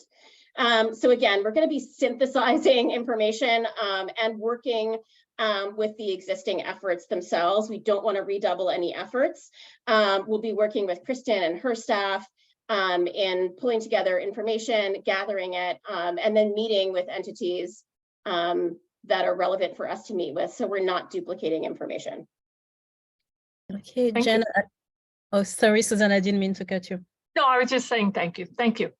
And Jane, thank you also. I would like to ask a favor of Mark, Jim, Kristen, and Ken. So Andrew Kim needs to leave soon because he's being called elsewhere. So I was wondering if I could please give him the floor. He has a question, and then we'll resume the order of the questions. Is that okay? Yes, seems to be okay. So Andrew, you have the floor. Commissioner Kim. Yes, thank you, Chair Mavondo. Quick question. I know there's a lot of questions I actually wanted to cover, but again, I'm currently traveling with family and I'm being called to. I didn't want to speak before Supervisor Provenza, but I'll be a quick question. I know that you're going to start off with the inventory to see where we're at compared to where we were 10 years ago with the climate action plan from 2011. But one of the concerns we were talking about was on how limited the county staff is to be able to continue to track our progress ongoing besides this one time. What mechanisms are going to be in place so beyond this just one-time inventory that we're going to be able to track our progress, so if we're not on course, we can course correct and or pivot? Thank you, Commissioner Kim, for that question. If I may add to what you all just heard, I think part of this question relates to the dashboard you mentioned, where we'll be able to see the greenhouse gas emissions inventory. So I think the question I'm adding to what you just heard is that a tool, the dashboard, that will be updated regularly?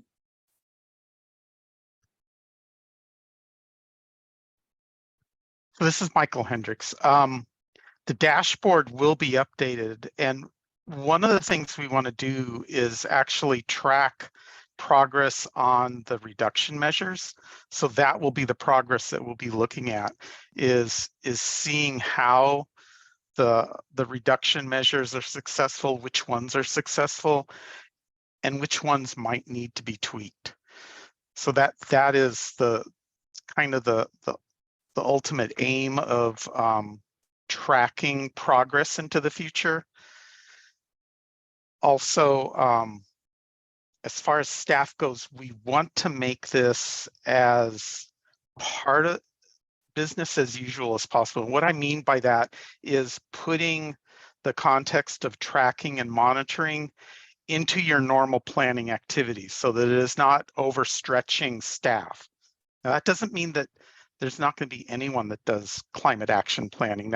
There's going to have to be somebody dedicated to this, but we are mindful of the limitations of staff. So where we can automate reduction measure tracking, we want to do that. Thank you very much, Michael. Andrew, did that answer your question or not? Yes, thank you. Okay, thank you for asking. Commissioner Ullman, you have the floor. Yes, I was impressed with the presentation. It touched on many of the issues, in fact, virtually all of them that I'm concerned about. My particular questions involving liaison with cities in Yolo County, and since I represent District 3 in the city of Woodland, I'm interested in who is the point of contact. We have some sustainability planning efforts underway here on the city side, and there's going to be more to come in 23. So I'm very interested to know who the point of contact would be, and it would be entertain questions regarding virtually all of the facets that were mentioned in your presentation. But obviously, we need single point of contact. We're going to be meeting committee I'm on. We'll be meeting with the city council in January to talk about sustainability related matters and focusing on our cap and also on just transition issues and things of that sort here. So I guess that's my question, is who the point of contact would be and what the procedures would be for establishing a good liaison. Thank you, Mark. And Jen, you're answering. I'm just stating your name for people who are listening in. That's why. Thank you. Thank you so much. So if you want to, thank you for the question. If you would like to reach out to me, as we are moving forward with the consolidated stakeholder engagement list, interested parties, community partnerships, I'd be happy to coordinate with you on collaboration and presentation opportunities with cities and other community-based partners. Thank you. Thank you. And I'll just add there too, I think as we think about coordination, looping me in as well, because as many of you know, I chat regularly with my counterparts in the different municipalities. And if there's ways that we can also approach this as that group that meets, I think we want to do whatever we can to consolidate some of those communication threads that are already happening. And so happy to jump in on that conversation with you both, Jane and Mark. Thank you, Kristen. Kristen, thank you for the reminder. I'm taking advantage of what you just said to remind everyone in attendance, including our members of the public, if you have questions regarding the work of the commission and are communicating with, of course, commission members, you're kindly invited to CC Kristen so she be aware, because also she will have resources and perspective and feedback that, you know, is likely to either support, at least assist the concerns you're bringing forth. Supervisor Provenza, thank you so much for your patience. You now have the floor. Well, thank you very much, and it's great to meet the team. Thank you all for coming. You really are impressive, and it was an impressive presentation. Makes me feel confident that we will have a good result. I did have a couple questions. One question I have, and this is maybe a follow-up on Mark's, in terms of the local climate action plans, there's Davis, YCCAC, Woodland. I think we have different goals, but even in light of different goals, how do we work together with the cities to make this as efficient as it can be? Can we do this more effectively at less cost, working with the city plans, and if so, how? And maybe also extend that to what's going on in the region. And then the second part of that question is, do we need to come to some sort of understanding with the other government entities on the ultimate goal? I think we're at 2030, but others are at 2040 or beyond. Or do we just set that aside and work together? It seems like it's a challenge and an opportunity at the same time. So if anyone can answer that at this point. Yeah, it's absolutely a challenge and an opportunity. You know, you are the commission for the county, right? But to the extent that the cities are feeding into it and also drivers of GHG, certainly we have to engage them in the process. I don't know if we're going to come to a détente on anything, but we certainly need to work on common goals as part and parcel of the process. And so I think to the point that Kristen made earlier, you know, and to the point that your other commissioner made, really it involves looking at everybody as an interested party and a stakeholder in the process, some of whom have a higher level of power, frankly, if you will, to exercise, but need to engage them actively so that there's an opportunity to align goals and advance the strategy as a whole. Michael or Jennifer or Rose, anything you'd like to add on this? Yeah, I'll start and I'll pass it on. I think this is a great question because it's wonderful that you're updating your climate action plan, because climate action planning is one of the best ways for a local agency to contribute to combating climate change, which is this big global problem. Some strategies do actually lend well looking at a more regional level. So I think in the process of identifying the major sources and best strategies, some of them will have more oomph and to them and have better reductions if you coordinate with them. Essentially, the inventory that we are preparing is focused on unincorporated Yolo County because that is what you guys have jurisdictional control over. So that will be the focus. But again, this is a really great opportunity that your neighboring and partnering cities have made progress here, because it's also a great opportunity to see what has been successful for them and building off of that and seeing how that may be successful for you. Granted, there's going to be some differences, but where there's some similarities, it's a really good way to collaborate with them. And I'll pass it on to Michael or Rose if they wanted to add to that. The one thing I was going to say, my experience with San Bernardino County, we did a regional climate action plan that involved all 24 jurisdictions, including the county and each of the cities. The scope isn't set up that way for this plan, but I think that meeting that Kristen was talking about is key to finding those synergies, those places where a regional collaboration makes sense, and adapting the reduction measures that are in an incorporated county to match that. And where you have some economies of scale on those kinds of reduction measures, that makes the most sense on this regional planning effort. So first thing we're going to do is develop that baseline inventory to figure out, and my goal there is to figure out the activities that are creating the emissions. And as we start to structure the reduction strategies, I think we're going to find those places of commonality and where those economies of scale can be taken advantage of at the regional level, not just Yolo County on its own.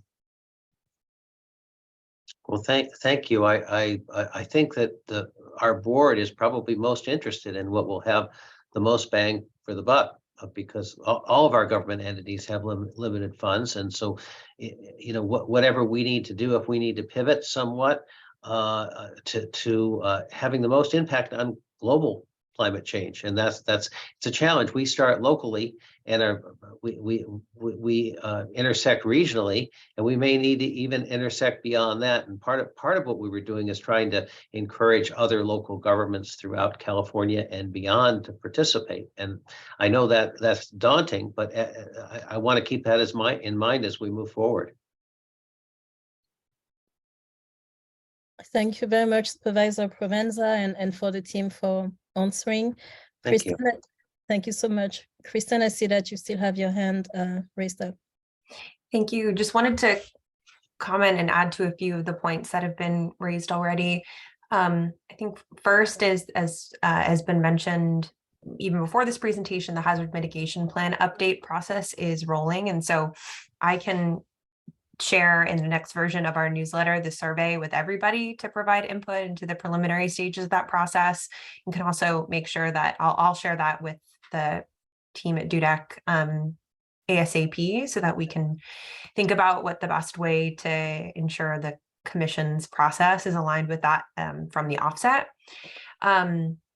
Also wanted to flag in terms of the conversation about coordinating with the municipalities. A few years ago, there was an effort to try to align our greenhouse gas accounting methodologies across municipalities. We weren't able to do it with all municipalities. West Sacramento wasn't involved in the process, but there is a history of our municipalities coordinating around goals, and some of these bigger conversations around what are regional goals, I think would be a cool thing to have as part of this process.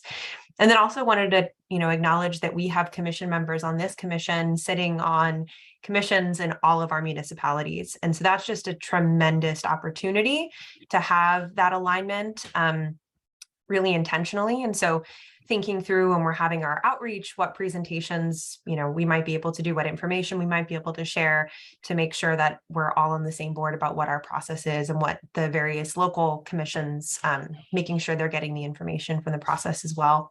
And then I'll leave it at that for now. Kristen, thank you for sharing, and once again, Supervisor Provenza, for raising that point about cross municipalities effort.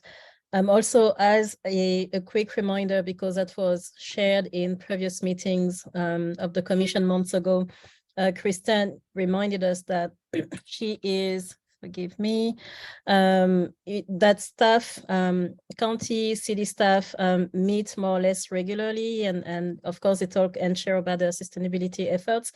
And it was discussed at this commission that when relevant, we'll be getting updates from staff on that as well. So I think it's something we can all look forward to. Ken, you have the floor. Thank you. Yeah, great. I'll echo the thanks for a really detailed and clear presentation. Pretty good for the short time you had. So the question really is a more pragmatic one about process. You mentioned wanting to interact with us, the commission. We're a Brown Act body. We have limitations in what we can do of common interest to all of us off these meetings, but these meetings are only once a month.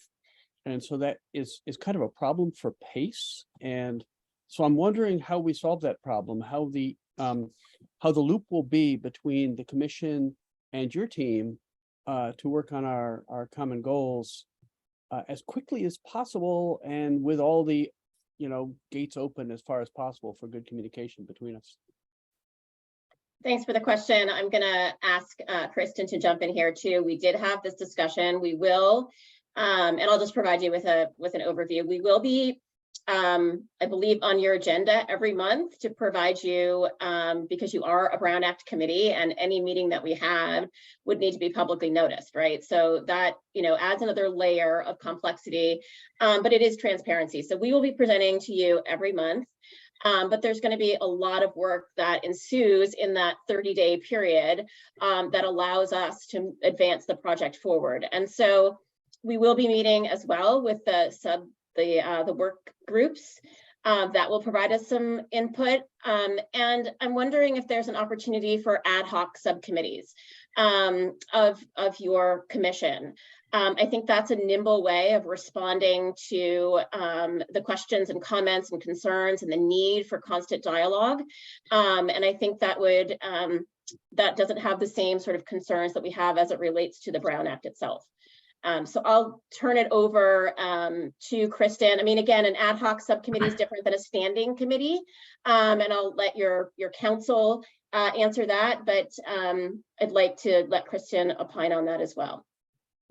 Definitely. Thank you, Ken, for this question. I feel like this is something that I spend a lot of time thinking about, because monthly meetings often feel so far apart. And then at the same time, getting the agenda together and putting together all the materials, I think we can be really thoughtful about what goals we're setting from month to month to make sure that we are taking as big a bite as possible. To Jane's point about doing ad hoc subcommittees, that's definitely a possibility. I think if we were to do that, we'd want to make sure that they were really targeted and had a really clear purpose that is not being met by our existing working groups.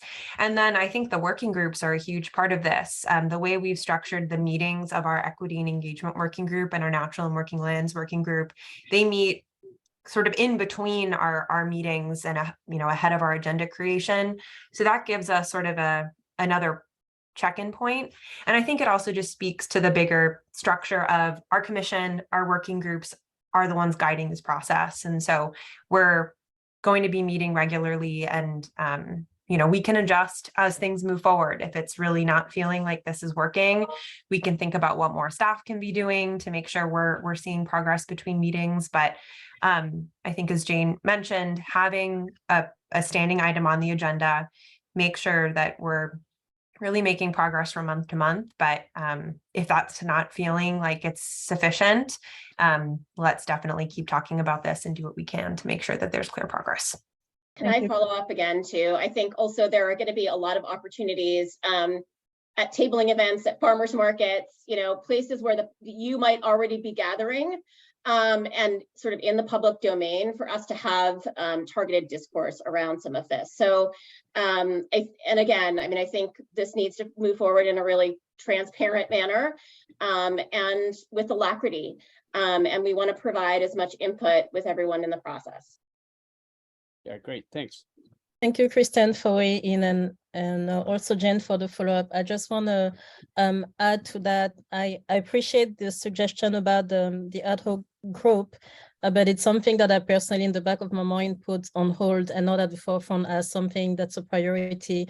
And the reason I'm sharing that is because even though we have two operational working groups right now, there are many more to come. So in the long term, you will be in contact regularly, definitely, of course, more than once a month and more than twice or 3 times a month with commission members, and you'll be able to get input and collaborate with pretty much, I want to say, all of us in different capacities. And for me, that seems to be a good balance and format if you can, achieve that. So just wanted to put out there that there are more working groups coming up. And I will give the floor to Robin. If you're listening, thank you. Thank you. I wanted to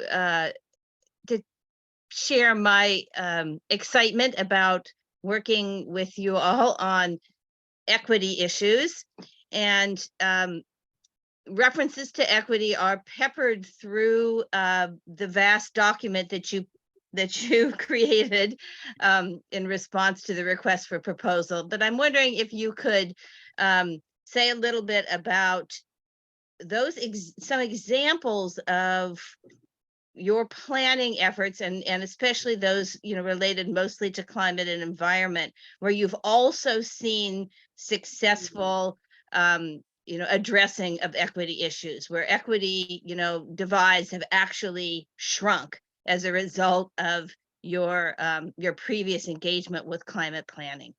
Thanks.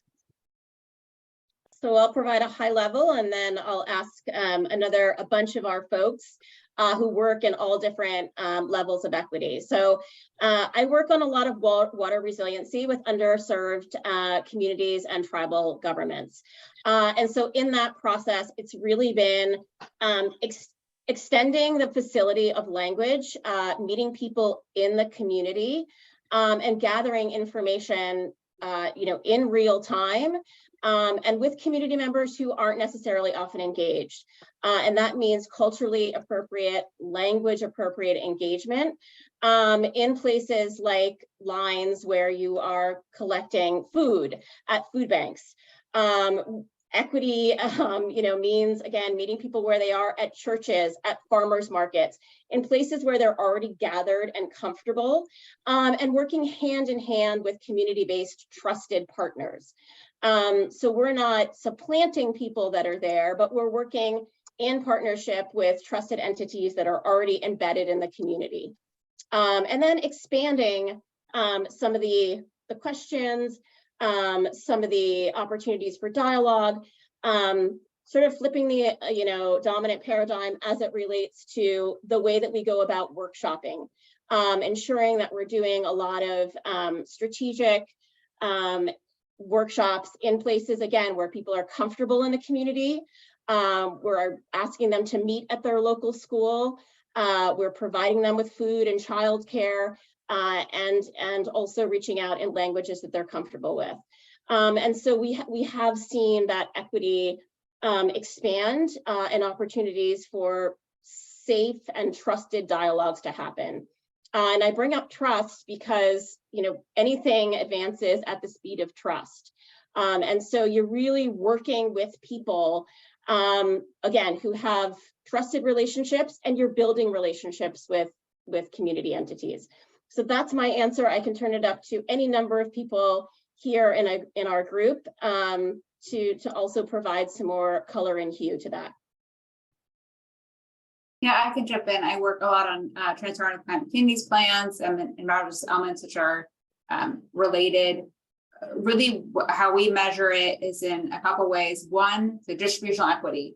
Are we changing how goods, services, and harms are distributed across the landscape? And that we really just see in focusing resources into disadvantaged communities. And we're really lucky that the state backs up that in funding. And so matching those things up together, what the community is saying from what Jane said, and getting those projects distributed into the community, as well as understanding if it's changing the structure of how new services will be provided.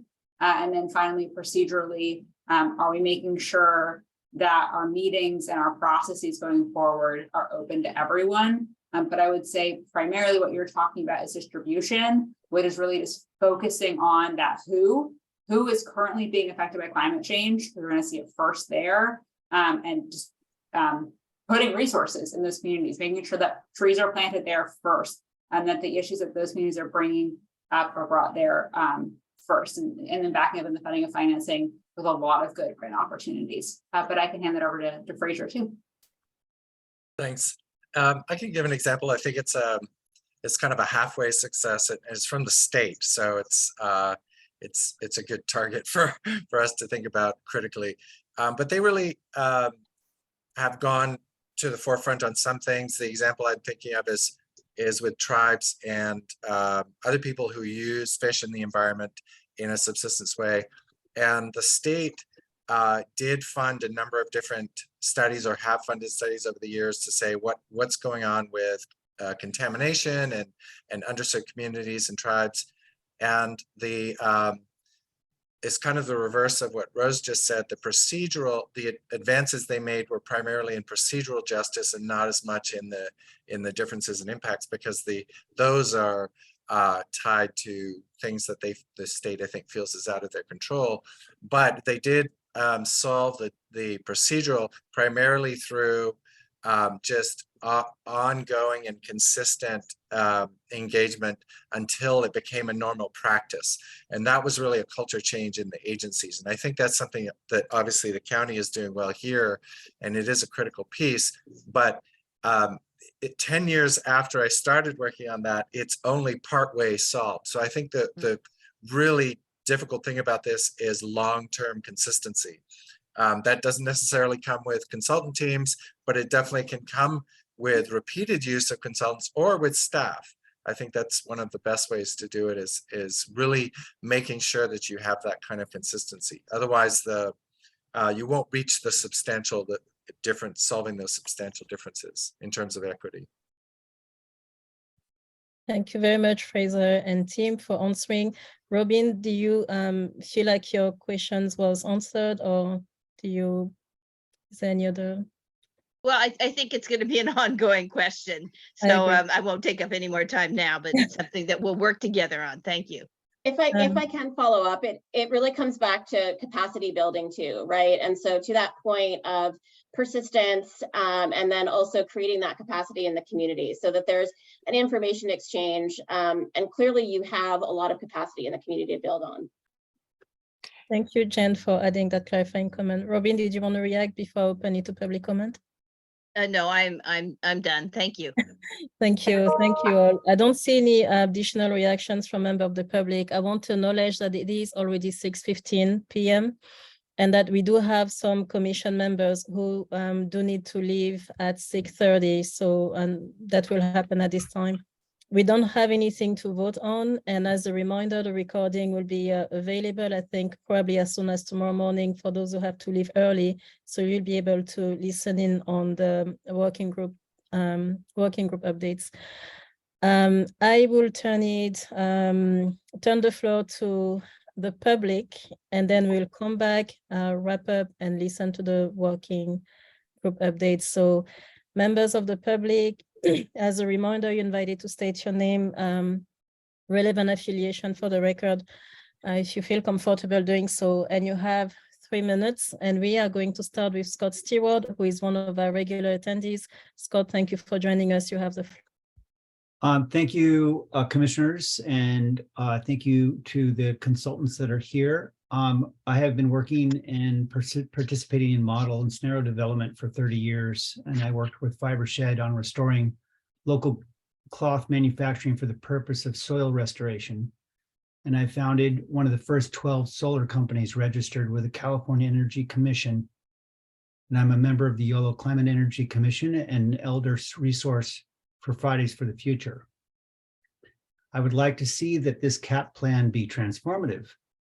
I think we have to see that the CAP not become a refuge for the conventional. I'm looking forward to the CAP plan team to be able to deliver unvarnished truth about the necessity of behavioral changes. I was very heartened to hear Michael Hendricks talk about that directly. These are challenges and opportunities. How we relearn how to exchange goods, source our necessities, shelter and educate ourselves regeneratively. This is the challenge. We want to see that the CAP plan not shelter the tools and methods that are themselves in need of examination as part of colonial inequity. That we hold, and I have to, that we hold the use of economics and suspicion as a tool that has been used to inappropriately, and instead see it that it is restored. That there is a possibility of redefining the terms of economic measures that go beyond the utility of the dollar. That there be a recognition that theories of maximization, resource utilization that have damaged the indigenous resources themselves. I understand that the CAP is a process that emphasizes greenhouse gas goals, that there is a possibility that this CAP instead also revealed that it is in fact necessary for some of the working land to be converted back to the Tule swale land that regenerates the aquifer and the biodiversity of the region. What is the responsibility of the CAP to water health availability, as water is much of our climate? That there is a possibility that we need to phase out surface mining in a sensitive waterway areas, and to ask that those persons in the DUDEC team who have worked on behalf of surface mining interests be willing to recuse themselves from some parts of the CAP plan process where their previous client work imparts the appearance of conflict of interest. So I would ask that those things occur. I appreciate my time. Thank you for this event. Scott, thank you again for attending and for the feedback that you shared as well as request. We are now listening to Christine. Please, you're invited to share your name, relevant affiliations. You have 3 minutes starting the moment you speak. Thank you. Okay. Thank you. My name is Christine Shoemaker. I'm a longtime climate activist from Woodland, California. I've been involved in a variety of different things. Most recently, and for the last 4 or 5 years, I've been a member of the Citizens Advisory Committee for Valley Clean Energy, but I also attended the YOLO Climate Compact since the very beginning. And so I want to thank the DUDEC team for their overview. It's a lot of work ahead of us, or you, and YOLO County, and I'm impressed with both the experience and the breadth of experience of the DUDEC members. So I have a specific question relating to timing of action. And so YOLO County, as you know, has passed 6 early action items. And I see through the whole thing that you'll be coming up with a list of approaches or actions. And I know I and others look forward to intermediate or early-ish action items that will be done perhaps in the next year or so. So I hope you keep that in mind, that in a year or so, there's an opportunity for a second or early-ish action items. The degree of change needed to reach the goal here tells us we need to start thinking about the early-ish or the intermediate action items. Thank you for the time. Thank you very much, Christine. Members of the public, any additional comment, feedback? I don't see any reactions from the public at this time, so we're returning the floor to the commission. So we are at the end of our time on this item. I would like to thank the DUDEC team again for joining us tonight. I thank you very much for the presentation you shared with us. I just have a few things to share out loud. You don't need to answer. I am happy to send it by email as well. We have a member of the public who just raised their hand. So Marlene, you have 3 minutes starting now. Please feel free to state your full name if you feel comfortable doing so, any relevant affiliation. Okay. Thank you. Okay, thank you, Chair Movando. My name is Marlene Garcia. I am a CRD and political science double major at UC Davis, and also one of the co-founders of Climate Strike Davis. And I also belong to another good amount of youth development and environmental justice groups within the community and on the international level. I guess mine is more of a question, and I hope I get some answers back. My first and foremost, thank you so much, everyone, for being here, and to the consultants for giving that presentation. I do want to express some concerns, and I guess I would like some clarification. First and foremost, what are your intentions with bringing down greenhouse gas emissions through carbon sequestration? Of course, please feel free to answer whichever ones we have time for. Second, what impacts will that have on the communities? 3, you spoke a lot about reaching out to community members, but what exactly does that look like? How will surveys be distributed? How will we ensure that our most marginalized communities and our most frontline communities be reached out to, especially given that they have each of these communities have specific barriers? Do you have members of your team who have understandings of these barriers? Again, I have so many questions that I hope can be answered. These are just some of the few things that I hope can be addressed. And I'm just going to cut it there because I know I only have 3 minutes, but they are very important to me, and I'm sure to community members in Yolo County. Thank you so much. Thank you very much, Marlene, for attending tonight, and also for your involvement in the community, Climate Strike, and then all the community engagement you're doing. So it is my hope that if you have time, you will attend more meetings in the future. Also, we usually, as a guideline, we don't answer public comments because we have to keep track of time, and we can always be in a conversation. But I would like you all to know, including Marlene, that your comments are public record. And I understand that you have additional questions. And again, I will invite you also to email Kristen and just keep starting there. So I cannot make promises on how things will go moving forward, but we take comments received by everyone, including people who don't attend the meeting, very seriously. We give it attention. And we do our best to answer timely. So I will leave it at that. We're going to end our time on this item. To the DUDEC team, just a few words very quickly. I just invite you to listen, don't react. And like I said, I'm happy to send those notes by email. So actually, I do have one question I need an answer for. So you have a very big team nationwide. Would you please remind us, just so we have the number on record, how many team members you have in the YOLO team? How many people will be working on this CAP implementation? Yeah, so all of the folks that you have here on the team will be working on the CAP implementation. We're all in California, with the exception of one human being on the call here, but we're all dedicated and we're all coming in at different points to support one another. So it'll be generally a California-centric team of people. And then, of course, there are folks that were in the presentation that weren't here on the call. In that PowerPoint, Fraser wasn't in the PowerPoint, but is here on the call.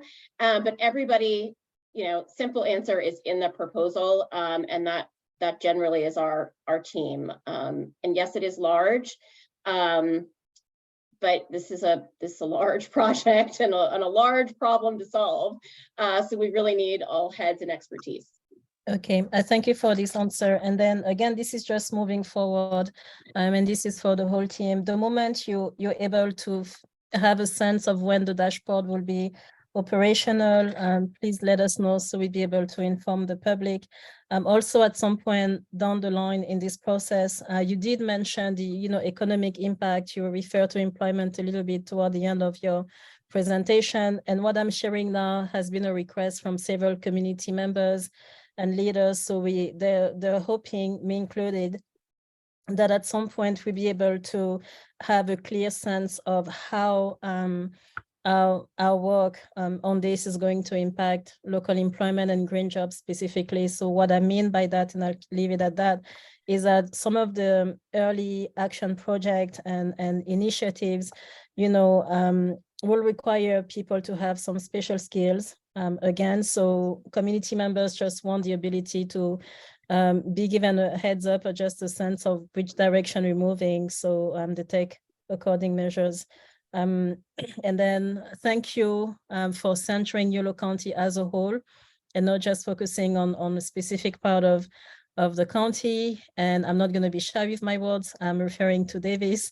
We love Davis, of course, but we really want to make sure that all districts in Yolo County are represented and that all voices are fully included and collaborations welcome as much as possible.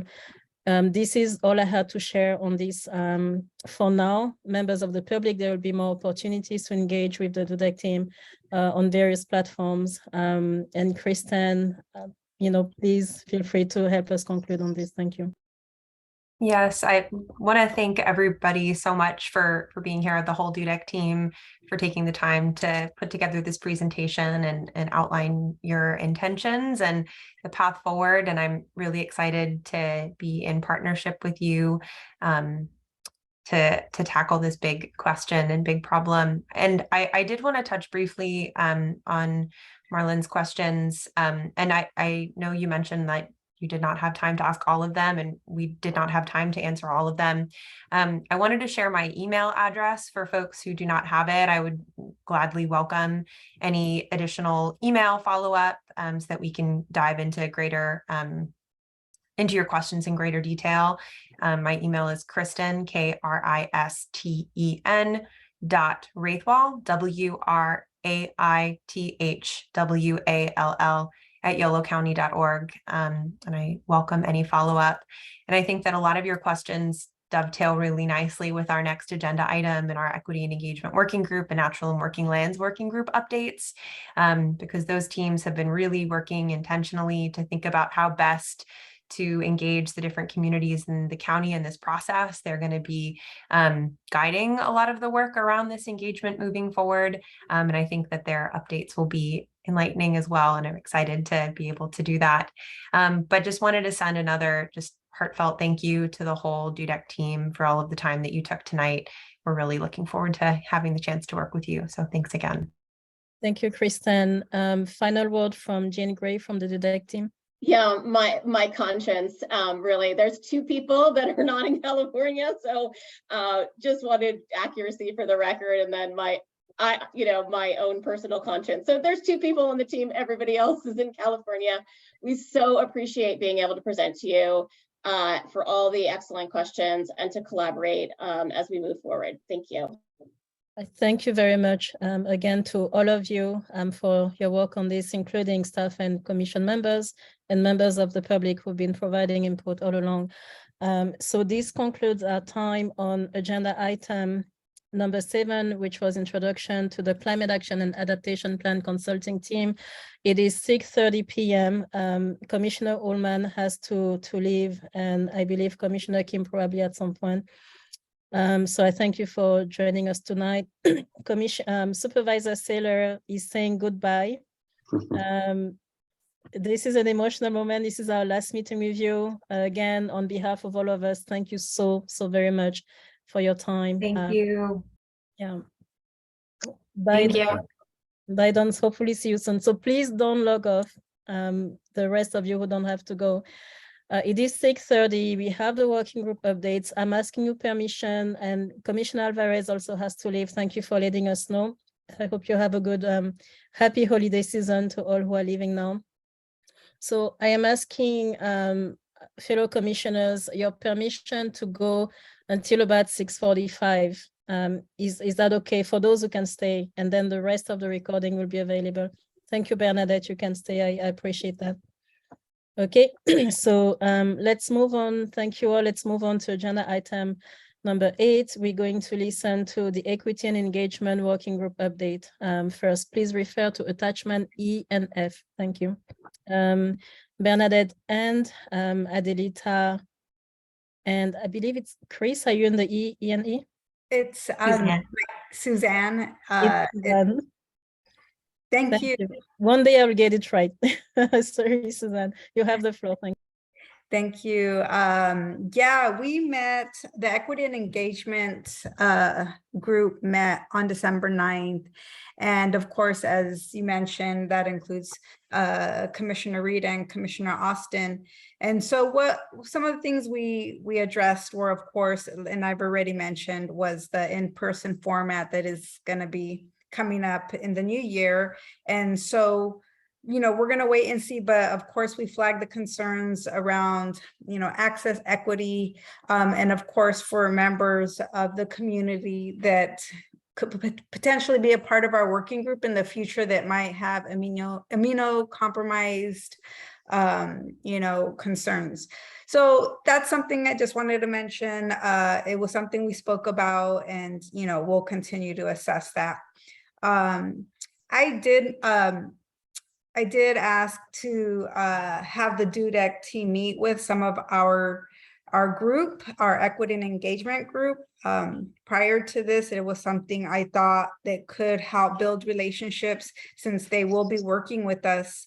And so it was an informal suggestion, nothing formal, but really just to have like a meet and greet. And so we spoke about that, and really wanted to also bring forward any concerns to the group that we have around equity and engagement and inclusion.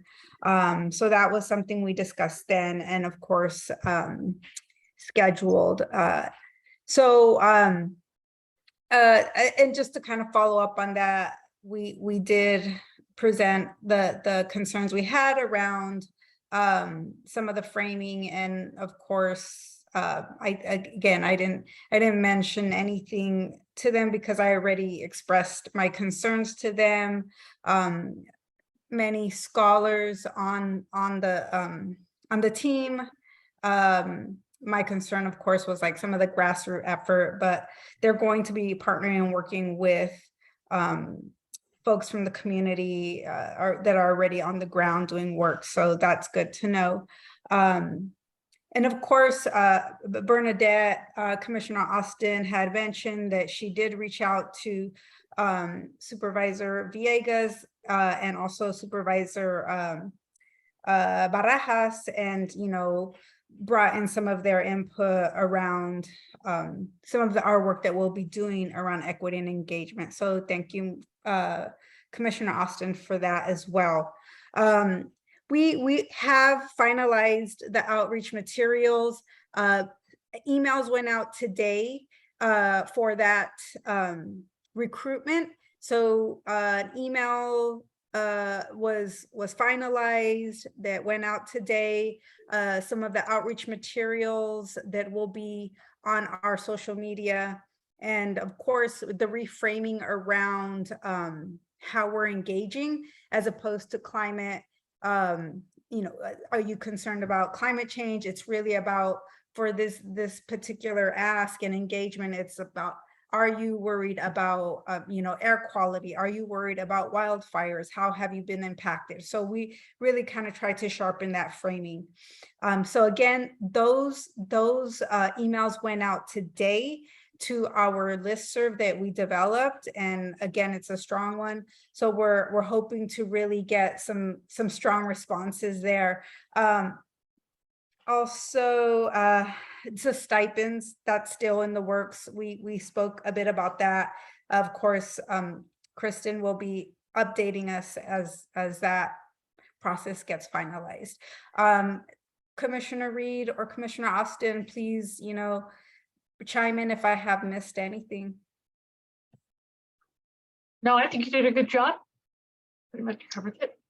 Yeah, thanks. I know we're kind of close to time, but I'll just reiterate two things because it did come up in the presentation. I do really like trying to avoid engagement fatigue while also coordinating with our other jurisdictions. What I mean is Kristen coordinating with her colleagues at at the cities, as well as coordinating efforts, engagement and outreach efforts with other Yolo County departments and kind of affiliated groups. So I encourage DUDEC to do that, and I think Kristen will be a good partner for that. And I'll also reiterate, I think that we had a really good amount of outreach. And Kristen, if I see that your hand is raised, but if you could report back if you know when you anticipate providing an update on who might comprise the working group, that might be helpful for the commissioners. Kristen? Yeah, thank you, Bernadette. So yeah, just to share a few things in the agenda packet for today are the links to our flyers. We've developed a full website that's accessible in multiple languages so that folks can have FAQs for what the working group will be doing. And then we also have an application link. It's a very short application. Also, it's translated and available in English and Spanish. The application deadline is January 20th. And so the Equity and Engagement Working Group will be meeting again in February. And so we're hoping that the working group will be fully up and running ahead of our March commission meeting. And so we'll have updates to share next month on progress and our outreach efforts, but encourage folks to continue sharing those resources out with your networks, those flyers, and links to the website and application to help us get the word out over the next couple of weeks. I also want to just mention that I feel strongly about having youth. I know we've all mentioned like we want a youth representative, and we did send out an email to one of the leads of the Youth Commission, and I've been also texting with her and letting her know that we're available for providing presentation to that group, and she's looking to schedule us in the beginning of the new year for that. So thank you. Thank you. That's wonderful update. I believe if this is it for the engagement, equity and engagement group, I think we're ready for the Working Land one. So Commissioner Alvarez had to leave. So Kristen, I think you're the one who will be giving the update. I suggest that we listen to it and we'll take, questions afterward. And then shortly after, we'll be adjourning the meeting. I will be very brief, and I know Kate is still here. And so Kate, please feel free to raise your hand if you'd like to add anything. But the Natural Working Lands Working Group similarly is just about to kick off recruitment. The working group is identifying they would like to recruit 4 additional members in addition to the representatives from the commission who were volunteered and selected by this group. There's a priority for non-traditional perspectives, as well as farmers who are representing farmers, farm workers, ranchers who represent multiple identities.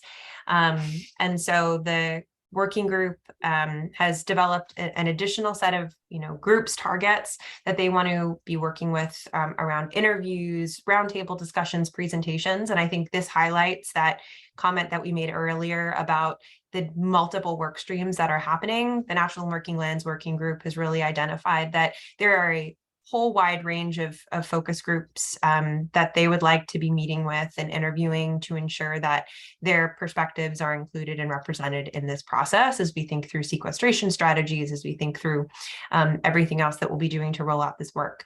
And so that ranges from young and beginning farmers, folks working in the water space, conventional farmers, ranchers, farm workers, folks working in cannabis, nut growers. There's such a big range of groups that the working group has really identified that they want to engage with. And so that'll be a process of the next couple of months, but natural and working lands on a similar time frame, hoping to have the working group finalized by February so that we can kick off. So Kate, is there anything else that you would like to add?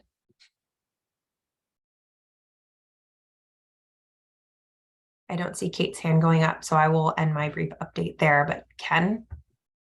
Just a super quick question, and for one for better term and for efficiency, do you have any special way of reaching out to Big Ag?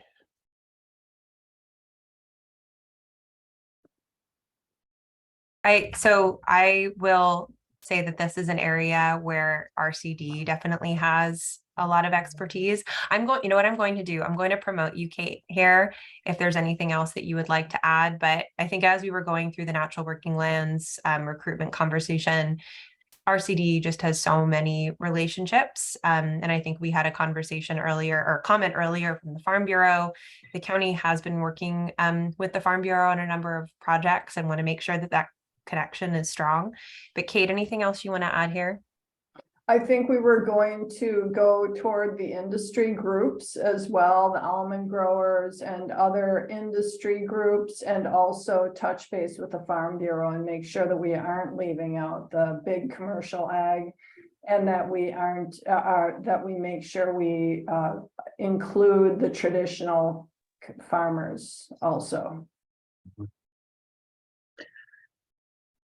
Just add to that, Kristen, reaching out to ag can be difficult with the Delta Water Project and the water project in the bypass. There's the Farm Bureau, and they're good on some things. Resource Conservation District is great, but we found that we had to reach out to individual farmers. For example, the rice farmers, to find out the impact of the water projects on rice farmers. We had to actually go out and meet with individual farmers because they weren't participating in community meetings, and they weren't necessarily even participating in the Farm Bureau. So kind of a multifaceted approach if we really want to hear from agriculture, big and small. I think Heather, the executive director for Yolo County RCD, has a lot of personal contacts in the ag world, and she is in the process of reaching out to individual ag enterprises and farmers. Good. I really appreciate that. I think that suggestion.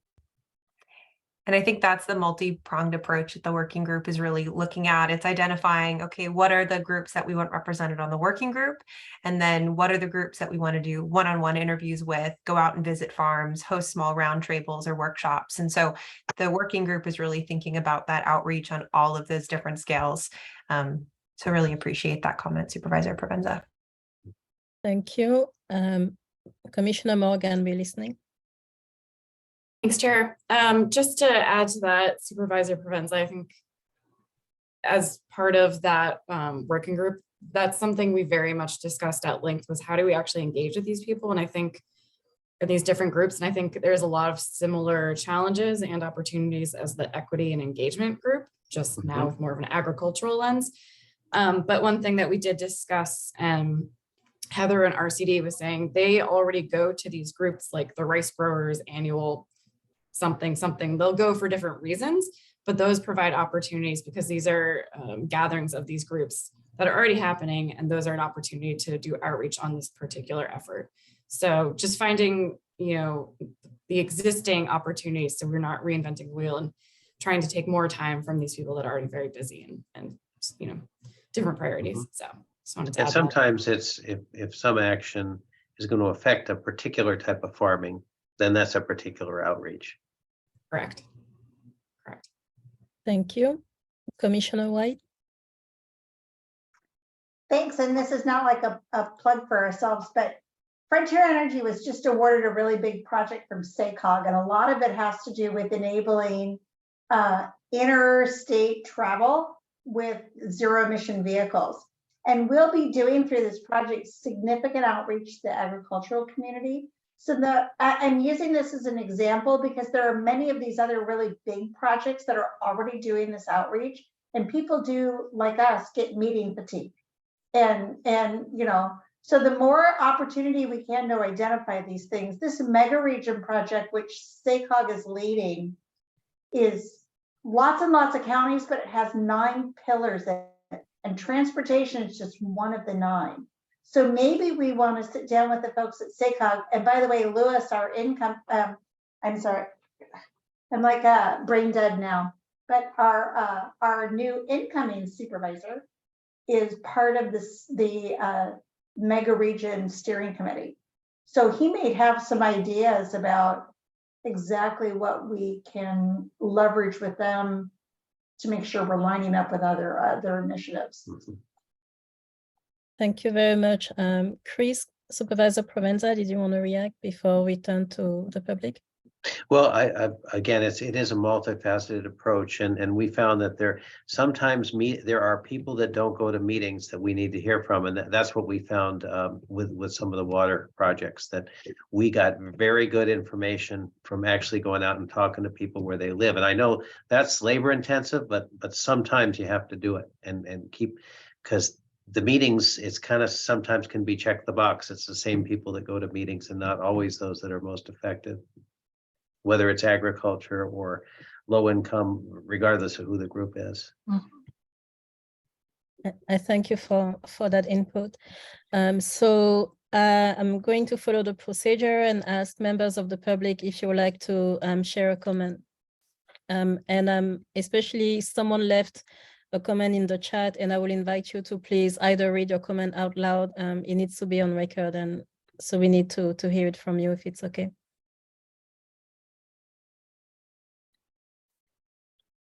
So we have Chris Granger. You have the floor. You have 3 minutes. Thank you. Hi, I have up and down internet tonight, so I just want to suggest that Valley Clean Energy has been doing a lot. I want to echo Chris White's comments about other projects going on, and Valley Clean Energy has been doing a lot of work with farmers on energy and water, and so they may have some suggestions about outreach. And our local air quality district as well is doing a lot around transportation with farmers. And so those are sort of natural ways to have some conversations around climate and the resources that are already coming to them that they may benefit from. Thank you very much, Chris, for that. And Chris is affiliated with Cole Davis, and I believe he's the executive director. Any additional comments, feedback from the public? I don't see any reactions. So I think that this concludes our time on the working group updates. Agenda item number 9, commission members report, comments, future agenda items.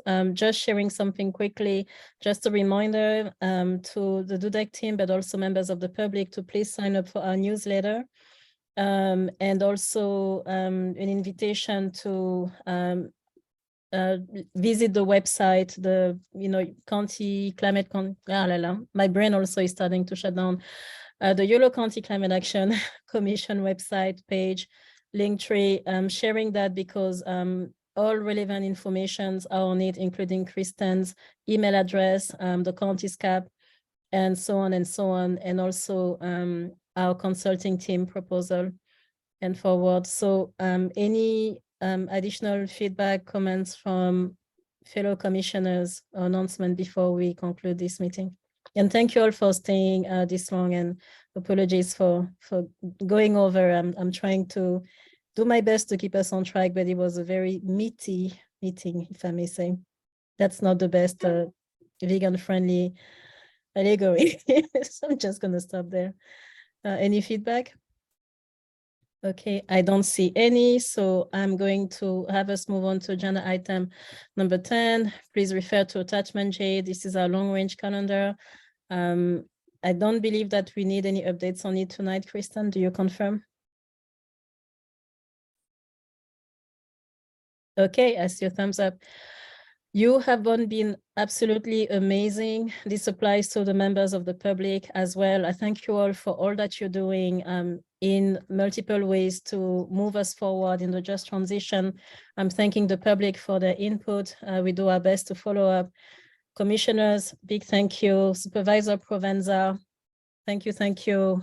Team, consultant, again, to the consulting team, welcome. Excited to work with you. And last but not least, happy holidays to all. Please recharge your batteries. I hope you enjoy this time and this holiday break. And I personally look forward to seeing you all again in January and to continuing this work. Thank you all. Happy holidays and happy end of 2022. Thank you all Thank you. so much. Thanks, Thank you. everyone. Happy holidays. Thank you. Bye, everybody. Bye. Thank you.